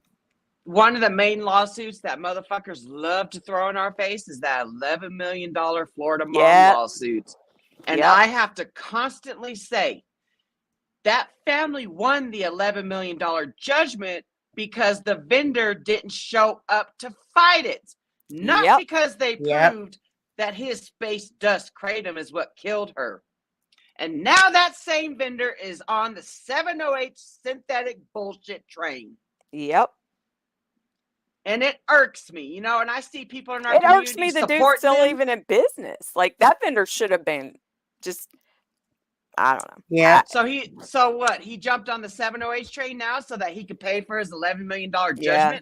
I don't know. I don't know the dude, but it irks me to see people in our community supporting them. I Yeah. am not going to drop their names, but if you want to see who the vendor is, go pull up the lawsuit. Or not even shit. Go pull up the $11 million judgment article. Right. Florida mom, Crystal Talavera, which she also had underlying health conditions. So, but oh God, the big bad wolf Kratom is what killed her. But he's the vendor that Mac will refer to when he's talking about people writing in magic marker. Yeah. Right. Well, and as far as I know, they're still selling extract that's called Space Dust. Yeah. Ridiculous. Y'all gotta pay attention to the people you're supporting. Like, you could be cool, like you could be friends with the dude, but they got shady ass business practices. Yeah. You need to think twice about who you're supporting. Y'all are on fire. I was listening on my phone. Sorry it took me so long. I had to go take my Kratom. My swamp water was already made. I just had to go drink it because I'm due for but I'm having the extra pain from picking up my very heavy husky yesterday. And then I also put some of that hemp balm on just now. That balm, I can already feel the difference. Like, I literally just put it on. That balm is the bomb. Is the balm. The Yeah. balm is the balm. That stuff, I'm just amazed. Like, it's already feeling a little better, and then the Kratom will kick in about 10 minutes, and all is better. In my I world. sent you the You TikTok got- video. Where did I you sent send it on on? the X On chat? X? Yeah. On the So X chat. you'll see his before it. Like, he's totally switched. Do you want me to play it now or wait till Yeah. we're done? Play it now while he looks like a. Cool. What would he look? He looks like a. Whoa. Is somebody's dog mad? Not mine. Maggie May. I was like, whoa. But no, the dude, like Poindexter. Yeah. He talks like it too. All right, here is. So this is him. First time around. Okay. Requiring tobacco shops to be 500 feet away from places like schools and parks, and issuing a ban on the herbal substance Kratom. It's something that is often sold. Oh, yeah, him. Completely unregulated in most of the United States. It's an opioid-like substance that there's been a good amount of people that have died from it. City Council member Andrew Dunn said they wouldn't make it illegal to possess or use Kratom, only to sell it. That's the one idea Ahmed takes issue with, especially after a recent state law regulating hemp-infused products. We're gonna have to get rid of a lot of our CBD and stuff, and then now Iowa City is trying to get rid of Kratom, so they're slowly trying to get rid of each item, and so it's kind of not fair. Dunn said any moves on the local level are just about keeping people, especially kids, safe. Everyone has the right to make their own personal choices. That's absolutely true. But we want to make sure that risk is mitigated and people are informed about those risks. Dunn said that at a recent work session, council members put together proposals for those distance requirements and a permit. But they have not yet had a discussion on a Kratom ban. He said the earliest residents could see any official progress on an amended ordinance would be in September. In Iowa City, Molly Swain, KCRA 9 News. He seems like a cool dude, So from that interview, I don't remember what date I posted that, but he switched his opinion after the fact. After, I guess, he read the science, I don't. But which he is switched awesome. It's awesome that he changed his tune, because I remember when that report came out, and it's very different from what he just said, in this latest. And he's the one that started this whole thing. Wow. I want to know, Andrew crazy Dunn, how- if Go you're ahead. watching this, Andrew Dunn, I want to know who brought this to your attention. Yeah. Who told you to put this on legislation? Yep. Yeah, who did that? And then who enlightened him to help him change his mind? Yeah, right. Yeah. I mean, when you listen, like when you hear the councilwoman Alder, when you hear her speak in the first one and in this one, like even if you're against it, what she says is like it. If you're really opening your mind and listening, it's like, you know what, she's right. I mean, about everything she said. Yeah. She's not done though. She's got more. Oh, cool. All right, let's keep watching. This is fascinating. I think that we had discarded, you can correct me if I'm wrong, regulating them like cigarettes for a couple reasons. Primarily amongst them is the state provides us money to do compliance checks for tobacco. And the See? state also makes sure that cigarettes are as they're labeled. And the state has all these kind of rules about age and marketing. And in that arena, the state has set up a system that I think we all Regime? Is that what he was going to say? we all accept. But without really knowing what's being sold or having a system to pay for compliance, I agree with you. I can see a future where we regulate it like cigarettes, like regulate it like alcohol, like our neighbors regulate marijuana. Like I can imagine that being the right way in the future. But because we don't have a state that's a participant right now in this conversation, I'm erring on safety and that we need them to act. And maybe they will if we can get the industry to sort of say, oh wow, bans aren't good. We need to work on the state legislature to regulate. I think the regulation is of concern when we're talking about the ban. How will it be enforced? And then, yes, there will be some cost, some staff time associated with this. I'm not too worried about that part of it. But if we did have the other regulations that you kind of just alluded to, I still feel there'll be some, probably even more involvement from the city on this. Come on, MC Hammer. It is not an easy decision, but I have to say that since this has been a controversial thing, which I did not know a lot about, and it's really sweeping the nation. Oh my God. There are children and there are people, consuming. What children? This, and there are bad actors out there. And I know Who can Like produce one kid 10 children? years Who can ago or produce something. children that this is a problem for? I'd like to see. I think we've No watched one. so much stuff online about Kratom since last December as the Kratom Gals. Mm-hmm. When have we come across anything with a minor? I don't think we ever have. The only thing that I can remember is when that Louisiana coroner got up there to testify that a 3-year-old overdosed and died from Kratom. But Yeah. he refused to say that the Kratom was an extract that had tianeptine in it. Right. That child got it Remember. from their mom's purse. Yeah. Yeah. Parents parent their kids. Yeah. Yeah. But there's no problem with kids and Kratom in this country. There's not even a problem with Kratom in this country. Yeah. Unless you get all your information from Reddit Right. with Right. anonymous people. The sewage of social media. Yeah, it really, I don't take anything serious from, I don't even bother with No. Reddit. Like there's no.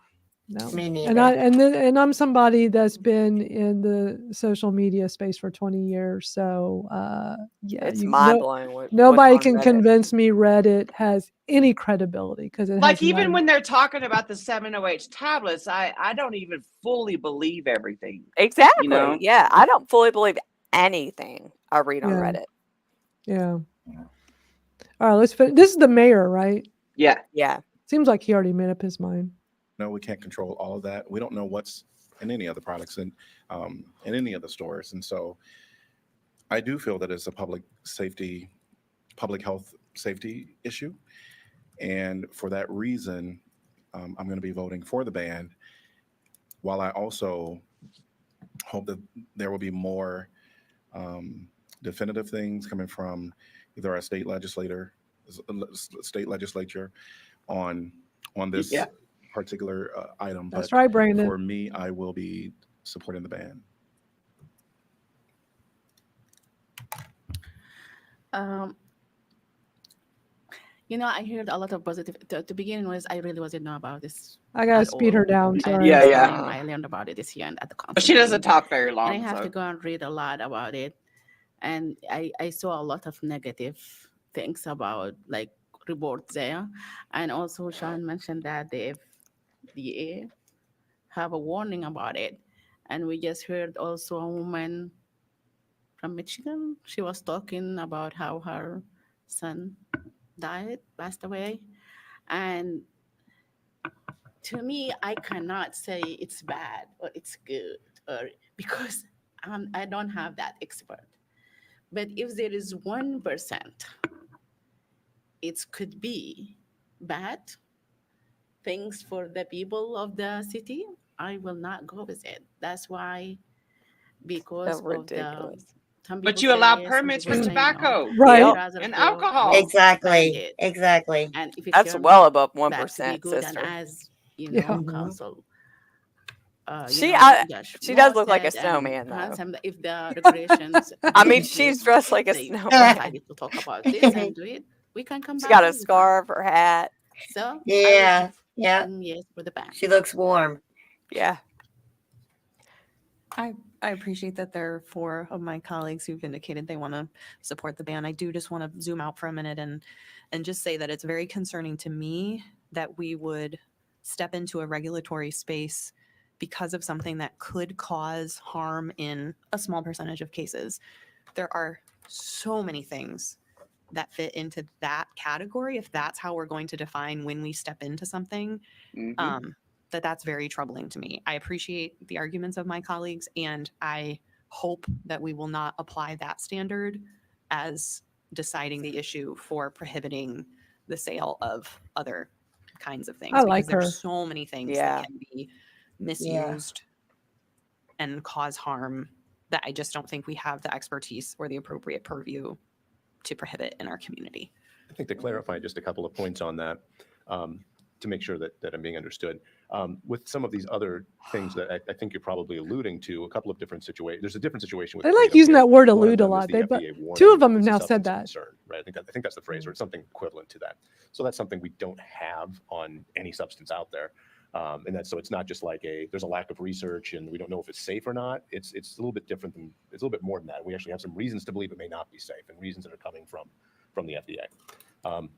Some other substances like tobacco, for example, or alcohol, both of which we've talked about tonight, actually do have a regulatory structure that, so there is, even though you could certainly make the argument about, what the relative risks of these different substances. Yeah, that has been taken sort of out of our hands. So to me, looking at this as just from our city, He looks like that comic book guy from The Simpsons. Y'all know who I'm talking about? The nail on the head, even though I think we're coming on different sides. Do we allow, since the question is before us, do we allow the sale of something? I do. There might be. I can't remember his name though. Sure. Or do we wait for it to be? Do we wait for that question to be cleared up to allow it, or do we wait for that question to be cleared up to ban it? Which is really kind of the issue that we have before us, at least the way I see it. And so I think, if I'm, hopefully not putting too many words in your mouth, I think probably we're just coming down on the opposite sides of the same coin there. Yeah. And that's why it's not just sort of a random thing. There's, to me, the like some of the stuff like the FDA concerns are relevant. Some of these other concerns that have been brought up, and then of course the marketing to kids. That's one thing that to me would be a benefit. Is They act like there's like cartoon character, like I don't know. When they say marketing to kids, it's like really. I see, but I can see that I've seen some Kratom vendors that have shady fucking. I packaging. have to. Like the Yeah. whole. But it's not looks like- widespread. It's not Yeah. like with CBD stuff where I've seen way more in that space. That looks more. Like If that guy candy went, if that guy went to the champ show, he would have a fucking heart attack. Yeah. Oh yeah, a lot of these people would. Yeah, a lot of these because the way the packaging is, woo-wee. Yeah, we're actually almost done with this. It only has about 4 more minutes to go, so let's keep going. We're almost done. We cannot be talking about tobacco and like kids hold on, far I away gotta- from the school and all this thing that we've been talking about for the tobacco. And correct me if I'm wrong, but I hear that even for the Kratom, there is no even age restriction. And this is to me, and I hear that from the people who are using it and say like it helped me like relieve my pain, it helped me doing that. Just think about it, like children's go and just buy that and they start using it. Who? What is he talking about? What kids are buying this? We know they're not buying it at kids- smoke shops. Kids could go in and buy Red Bulls and not get carded. Yep. But who's selling it to kids in Iowa City? She doesn't even know. She's just. She doesn't. She doesn't even know what she's saying. But she's just making shit up. I think they would, even if they not. And it's sad that these people are elected into these offices and they don't know shit. And the other guy, there's no research. There is research. It's over There's 500. plenty of it. And it's like, God, these people, like, I've never had any desire to go to politics, but when it's stuff like this, it makes you want to go take their place. I Don't know. run against them, because Yep. if they're doing this with Kratom, can you imagine all the other things that affect that we're not even aware of? Because who pays attention to their local politics? I never Yeah. have. I never have either. And But they're here I am constantly paying making attention. yeah, we're paying attention because of this. And it's like, it makes you wonder, what are the things are they controlling in our lives? Exactly. There's Yep. so much Iowa news overreach. reporters need to come and interview us. Yeah. So we can help spread the word for the Iowa City constituents that are Yep. consuming Kratom that have no idea that this hearing even happened. Right. And Craig makes a good point. Happy Hippo, I think they're going to have to change their branding because it is cartoonish, bright pink. I always thought their stuff really stands out because of the way they do their marketing. But, that's the only product I've ever seen that looks like, kids might be attracted to. But Right. where kids aren't seeing Kratom. First of all, their Kratom is not in a gas station. Maybe a smoke shop. I'm not even sure. I don't even think they sell theirs in smoke shop. It's just online. But yeah. And Jason That's says another thing that they could do. Sam. I don't want Kratom to be taken out, of smoke shops or gas stations. I want them to be more regulated. We do. Yeah. But that could be another option for city council members. If you want to ban the sale, online but only. allow online only. Yeah, like what Craig's Yeah. saying. Online. I know, Sam. I look, I got a lot I'm juggling to make this live stream work. So I said it after I initially said, when y'all have these other names, it sometimes takes me a second. But yeah, like, take it out. Don't allow smoke shops and first of all, gas stations, that should not be allowed. It's iffy. It is so That's- iffy, and That's I have like mixed that- feelings about the that gas really station. needs to change. That really, like, if it was not sold in gas stations, I don't think we'd be having so many issues. I agree. true. Because if your choice is smoke shop or online vendor, smoke shop, minor cannot just go in there. Right. We know Exactly. that. And we want regulation. Make it 18 and up or 21 and up based on that state, whatever they prefer in that state. But, that's like such a simple solution. Yeah. It is, Yeah. but like these extract vendors they're making the killing. Yeah, they're doing everything they can to make sure they can keep it in gas stations. Yeah. Yeah. They are the ones. That's Because where they're you making find all the them. money. And look, when Yep. you're the one making all the money, you've got the power. Yep. Mhm. And I understand people want to come after me and be like, well, one of the biggest donors on the AKA list sells extracts in the gas stations. Like I say all the time, we can agree to disagree on a lot of shit. I'm team AKA all the way. Right. Same. Yeah. Yeah. Brandon says, I saw a gas station the other day that had it in the middle of the store. Freaking crazy. I asked to see something and he said it's open, just bring it up. So it wasn't even in a case. At minimum at a gas station, it should be behind the counter in the case. It should be like with cigarettes. Like they have Yeah. to grab it. And Yeah. that way you're ensuring that it's not a minor. I look every time I go into a gas station just Me to too. And it's Mhm. usually Me in too. in a glass case, either by the counter or if it's further away from the counter, it's still locked up, Yeah, he meant to say parents, but yeah, exactly. Great point there. If a son or daughter died from acute alcohol poisoning, are the parents going to sue the See, alcohol? I don't even No. think that it can happen because they've been sued so many I times. think they're protected. Yes. Right. I don't know. I haven't went down that rabbit hole, but goddamn, there's a drunk driving accident every single fucking Yeah. day. Exactly, Mhm. exactly. And look, Brandon says this one had blunt wraps out with the tea. Wow, that says a lot. You know what the AKA should do? The AKA should have the vendors provide all the gas stations with a lockable glass case. Yeah, Yeah. Yeah. that would be That's a great. great idea. Yeah, that's an excellent idea. I love how we come up with great ideas brainstorming. Mhm. Well, let's finish watching since y'all, we've been here for 3 hours and 2 minutes. We're having one of our marathon sessions of the Kratom Gals. And because of Kratom, I'm able to do this. My back pain went away. I took my Kratom. I love that I can say that out loud here, unlike TikTok yesterday. I where know. Accidentally said it. Isn't it crazy? Like we can do a TikTok video and say Kratom, but when we're on TikTok live, we can't say Yeah. Kratom out loud. That's just Yeah. the craziest thing to me. And then we I come over seriously here. think our haters go and you watch us from the outside and record us. Yeah. That's what I think. I'm sure. Right. I wouldn't be surprised. So I try to block as many as I can. When I see them, I'm blocking. But you know, if I Yep. could create a troll account, they could do the same. that's Yep. right. Right. Exactly.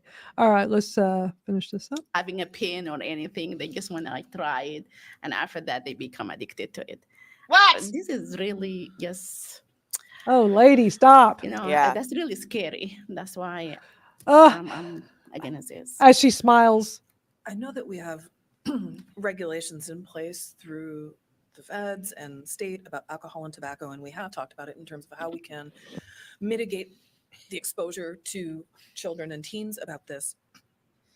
And yet, both of those substances are proven to kill and to be detrimental. There is Yep. no Yeah, good girl. Right. outcome for I either like one her. of these things, right? Recreation at best.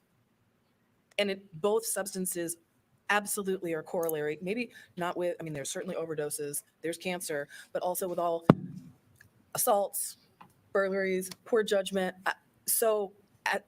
And I'm not railing at any. It's the conversation. I want everyone to understand that I'm not railing against my fellow counselors, but I'm just very frustrated because at the same time, and I've heard it a couple of times, we don't know anything really about it. This is the first time that we're hearing about it. So let's make a call about it. And we have had, yes, it is qualitative evidence, not quantitative, although I've been looking at indications of overdoses. They're very small. They're usually in conjunction with people who have opioid substance abuse history, and that those are also part of what's in their bodies. So I guess I'm just frustrated with the sort of notion of saying, well, we're being really good about how we're going to understand tobacco, and we've also done it in the past with alcohol to mitigate harm. Here, this is a substance of concern. It is not proven, perhaps, to like that there's this groundswell of kratom addiction that's even floating through our own, like this came to us because it was sort of part of a larger umbrella discussion. It didn't come because, oh my God, the police are coming to us telling us kratom is running rampant. Right. It was I love her. a suggestion that sounded like a good idea in the moment. And we don't know that much about it. We are not a medical body. We are a policy entity. Right. And I think it's overreach. And I think the idea that we don't know about it makes it good enough for us to say, until we know more, no. I have a huge problem with that. So thank you for indulging me, my frustration. Love her. But, and I respect each and every one of you, but I can't go there. I just can't. And I'm frustrated that this even came up. Yeah, girl. Me She's too. great. I like her. Any other comments Yep. by counselors? Yeah, we need a Roll lot call, more of please. her. Sutton, Yes. Teague, Yes. Alter, No. Burgess, No. Dunn, No. Harmson, Yes. Mo. Yes. Motion passes 4-3. Can I get a motion to accept correspondence? That's it. And that's the end. So a close vote in favor of banning it from sales. But there's going to be one more go around, right? This is this Yeah. second time they've met. First time it was all -1, right? That one Yeah. lady that we just saw spoke was the only one in favor of not banning. And so now more have come around. So we're close. So do we know when the next council meeting is going to be? I don't. I'm gonna pull it up right now and see if they put it on their agenda yet. Wow, that was really interesting. I'm glad we all hung out to watch the whole thing. We've had Yeah. for anybody that's not been here the whole 3 hours and 6 minutes we've been live streaming, it's very us to do. If you missed earlier, you're going to want to watch the replay when we're done here because, oh my gosh, we watched with John Shinholser was our guest in the first half, and we watched the American Kratom Association's new initiative called American Veterans for Kratom Safe. And it was a webinar they put on recently, and we watched it with John and talked with him, and he's always amazing. And Sam, this is strictly for the sales. Yeah, it's just sales. It's just for sales of kratom. But here's the thing. That's just going to lead to even more banning. What a lot of these communities are doing, or when they're having these meetings, are, well, we see that this, all these surrounding, like they're always mentioning, well, all these other places in our state have done this, and it's almost like it's a tactic or strategy being used by those trial attorneys and law enforcement or whoever else that benefits from kratom not being legal, to like, let's do the easiest thing first. Let's start at the local level, like you always say, Misty, down below and work your way up, and do the easiest thing, which would be just banning the sales. So you're not criminal. I'm sure it's much harder to get the criminalized ones passed. And then they can use that to springboard to, at some point, try to make it illegal. And then all those other communities are like, well, they're all doing it, so we got to do it too. And it's, and the way that I see it is if they start from the bottom up, and then once the KCPA gets to the state legislator, then all these district reps could be like, well, wait a minute, we already banned it. Why do we even need a KCPA? Yep. Right. It'll be fruitless. That's why it's so, more than refreshing. It's so nice to hear people like the Councilwoman Alder speak up and just say their piece, because it makes so much sense, and it only takes one person to make everybody else kind of think about that. Like, think about what she's saying. Right. Exactly. I do want to play it's a really just short video. It's a news story that was played in Iowa City right after this council meeting happened. So I just thought this was really interesting. So let me play this real quick. Iowa City Council is moving ahead with efforts to prohibit kratom sales in city limits. The council narrowly. I just have to say, when you live in a big city your whole life like me, I'm fourth largest city in the country. It's so interesting to me when you see these like smaller towns. Yeah. It's like, whoa, they would never make it on TV news in my city. It's like, wow. And even the way the dude's microphone is like, oh my gosh, it's just like, here, let me just put it on the outside of your shirt. It's like, wow, you're watching small town news. Agreed. And no disrespect to anybody in small town. When you live in a big city, it's like, it's same out here for Denver. I'm sure. Pass the second reading 4-3. The decision of whether to prohibit the sale of kratom created a buzz. People spoke against the ban, saying kratom offers people benefits while dealing with pain.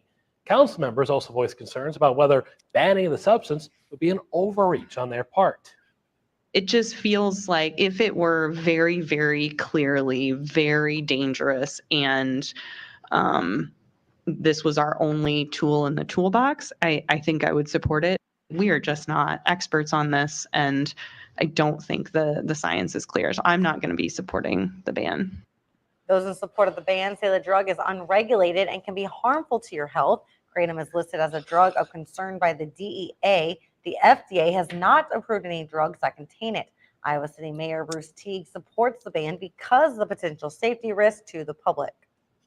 There are children and there are people, consuming this, and there are bad actors out there. And I know we can't control all of that. We don't know what's in any of the products in any of the stores. And so I do feel that it's a public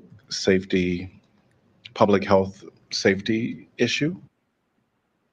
The City Council have one more reading on their ordinance at their meeting next week. If it's passed again, the sale of kratom will be prohibited citywide. However, people can still use it and people can still possess it.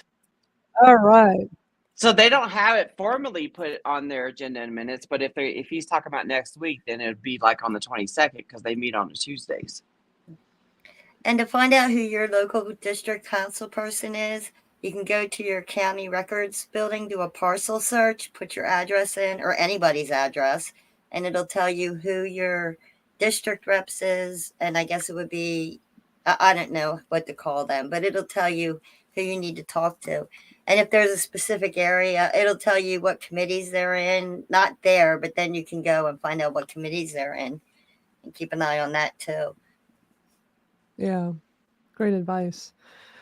I mean, I know Sam's in Louisiana, and we got that one parish that's coming up. I don't know if anybody's Yeah. gonna show up to that. I don't know if it's gonna be streamed live. I don't know. I don't know yet. And then we got Rolling Meadows, Illinois, popping off. Yeah. That one When we fucking that one county in Mississippi banned the sale. They criminalized possession and use. Wow. All I can think of is when we get the Kratom Gals bus, we're just going to jump in it and ride out there Yeah. and go That's right right. up. We'll scoop anybody up that wants to come along. You got that Exactly. right. Yep. You got that right. Wow. Well, we've watched a lot today, and a couple of reminders. Be sure to join us at kratomrealtalk.com if you have not already. It's our own private online community to talk about Kratom without censorship, without any issues. It's kind of like a Facebook group. Are there comments I'm not seeing? Because sometimes I see people saying hi, and I'm like, well, what? Like, Sam just said, "Hey, Carrie, where's is she in?" I there? know. And then I saw him say, And somebody else earlier. Is there a Facebook that we're not getting? I don't know. It's weird because I've seen that a couple of times. because I heard him or read that he said hi, Bud, but I don't know if Bud's Yeah. in here or not. Was it because we were? I thought it was because maybe we were watching that. Yeah. Yeah, Scooby Doo tie-dye bus would be cool. But I don't know. Where's Carrie? If Carrie's here, hi Carrie, but I don't see anything that shows she's here. But anyway, check out Kratom Real Talk. That's our private community. I mean, we're just having a lot of issues with TikTok. Last Sunday, out of the blue, all at once, TikTok took down 7 of my videos, and they gave me 5 what's the thing when you get real strikes? Strikes. I got all these strikes, and it literally said 1 more, and my account's getting deleted. And I went and appealed all the videos. The appeal went through on all but 1, and it didn't say anything about the strikes. So, The video that got reported today on my TikTok, I won that appeal. So fuck you, motherfucker. Well, I think those initial ones is probably just done through like AI and a bot or something that detects Yeah, yeah. something. And then when you do the appeal, I imagine they have somebody actually reviewing it to see. But it happens so much there, and we've already lost accounts before. I'm worried about losing my current account. I have a lot of followers now, not as much as Misty. Misty's rocking it. Misty, I'd be so scared if I was where you're at, because like, man, it could because they could just. That's the problem with social media. It's great, and I'm not saying don't use social media. It's a great place to connect with people. The censorship just Like you sucks. could lose. These sites can do it. They own it. You don't. Yeah. So the thing I love about this Kratom Real Talk community I started, which has been almost a year, I started last December, is I control it. Instead of it being a free social media platform where we can't make the rules, I pay to use the platform. It's called School, SKOOL. It's a really cool platform. And it's so easy to use. So I pay a fee each month so that I can provide a censorship-free community that I can be the one controlling it. And I can put videos on there that I cannot put on TikTok or YouTube. Yeah. So it's just really nice. So if any of y'all have not been on there yet, go sign up. It's free. And it's like a Facebook group. You sign up, it's free. It's a couple of questions I ask, just like a Facebook group. And then I manually approve each one because I don't want it to be a free-for-all. I don't want it overrun with bots and spammers or haters. It's like 1 strike, you're out. You come in there and hate, you're out. You know what? That's not ever happened yet. We haven't had somebody coming in and hating, and I'm not aware of anybody really spamming. So it's been really good. I'm really pleased with It it. has So been nice, safe spot. yeah, and then we also have our Kratom Gals and Kratom Pals merch. We're all wearing our shirts. I'm wearing the Kratom Pals today. Look how cool this is. Loving it. So you can go to misty'smerch.com, or another way to get to it is go to kratomstoriespodcast.com/t-shirts with an S on the end, and that'll take you right over to Misty's merch. So yeah, check that out. And also I have a mailing list. So if you want to stay up to date on the latest with our live streams of Kratom Gals, the Kratom Stories podcast, plus some Kratom news each week, sign up. You just go over to my website, kratomstoriespodcast.com. You can sign up for the mailing list there. I'm so proud of myself. I get that newsletter out every single week. So there you have it. Anything else, ladies? We've been here for 3 hours and 17 minutes. Exactly. I can't That think of just anything. amazes me. And my back feels so much better. Took my Kratom, put my my CBD balm on. My balm, that's the bomb. And I'll get in my recliner after this. I'm going to be all good. Yeah, I'm gonna go eat and watch some TV.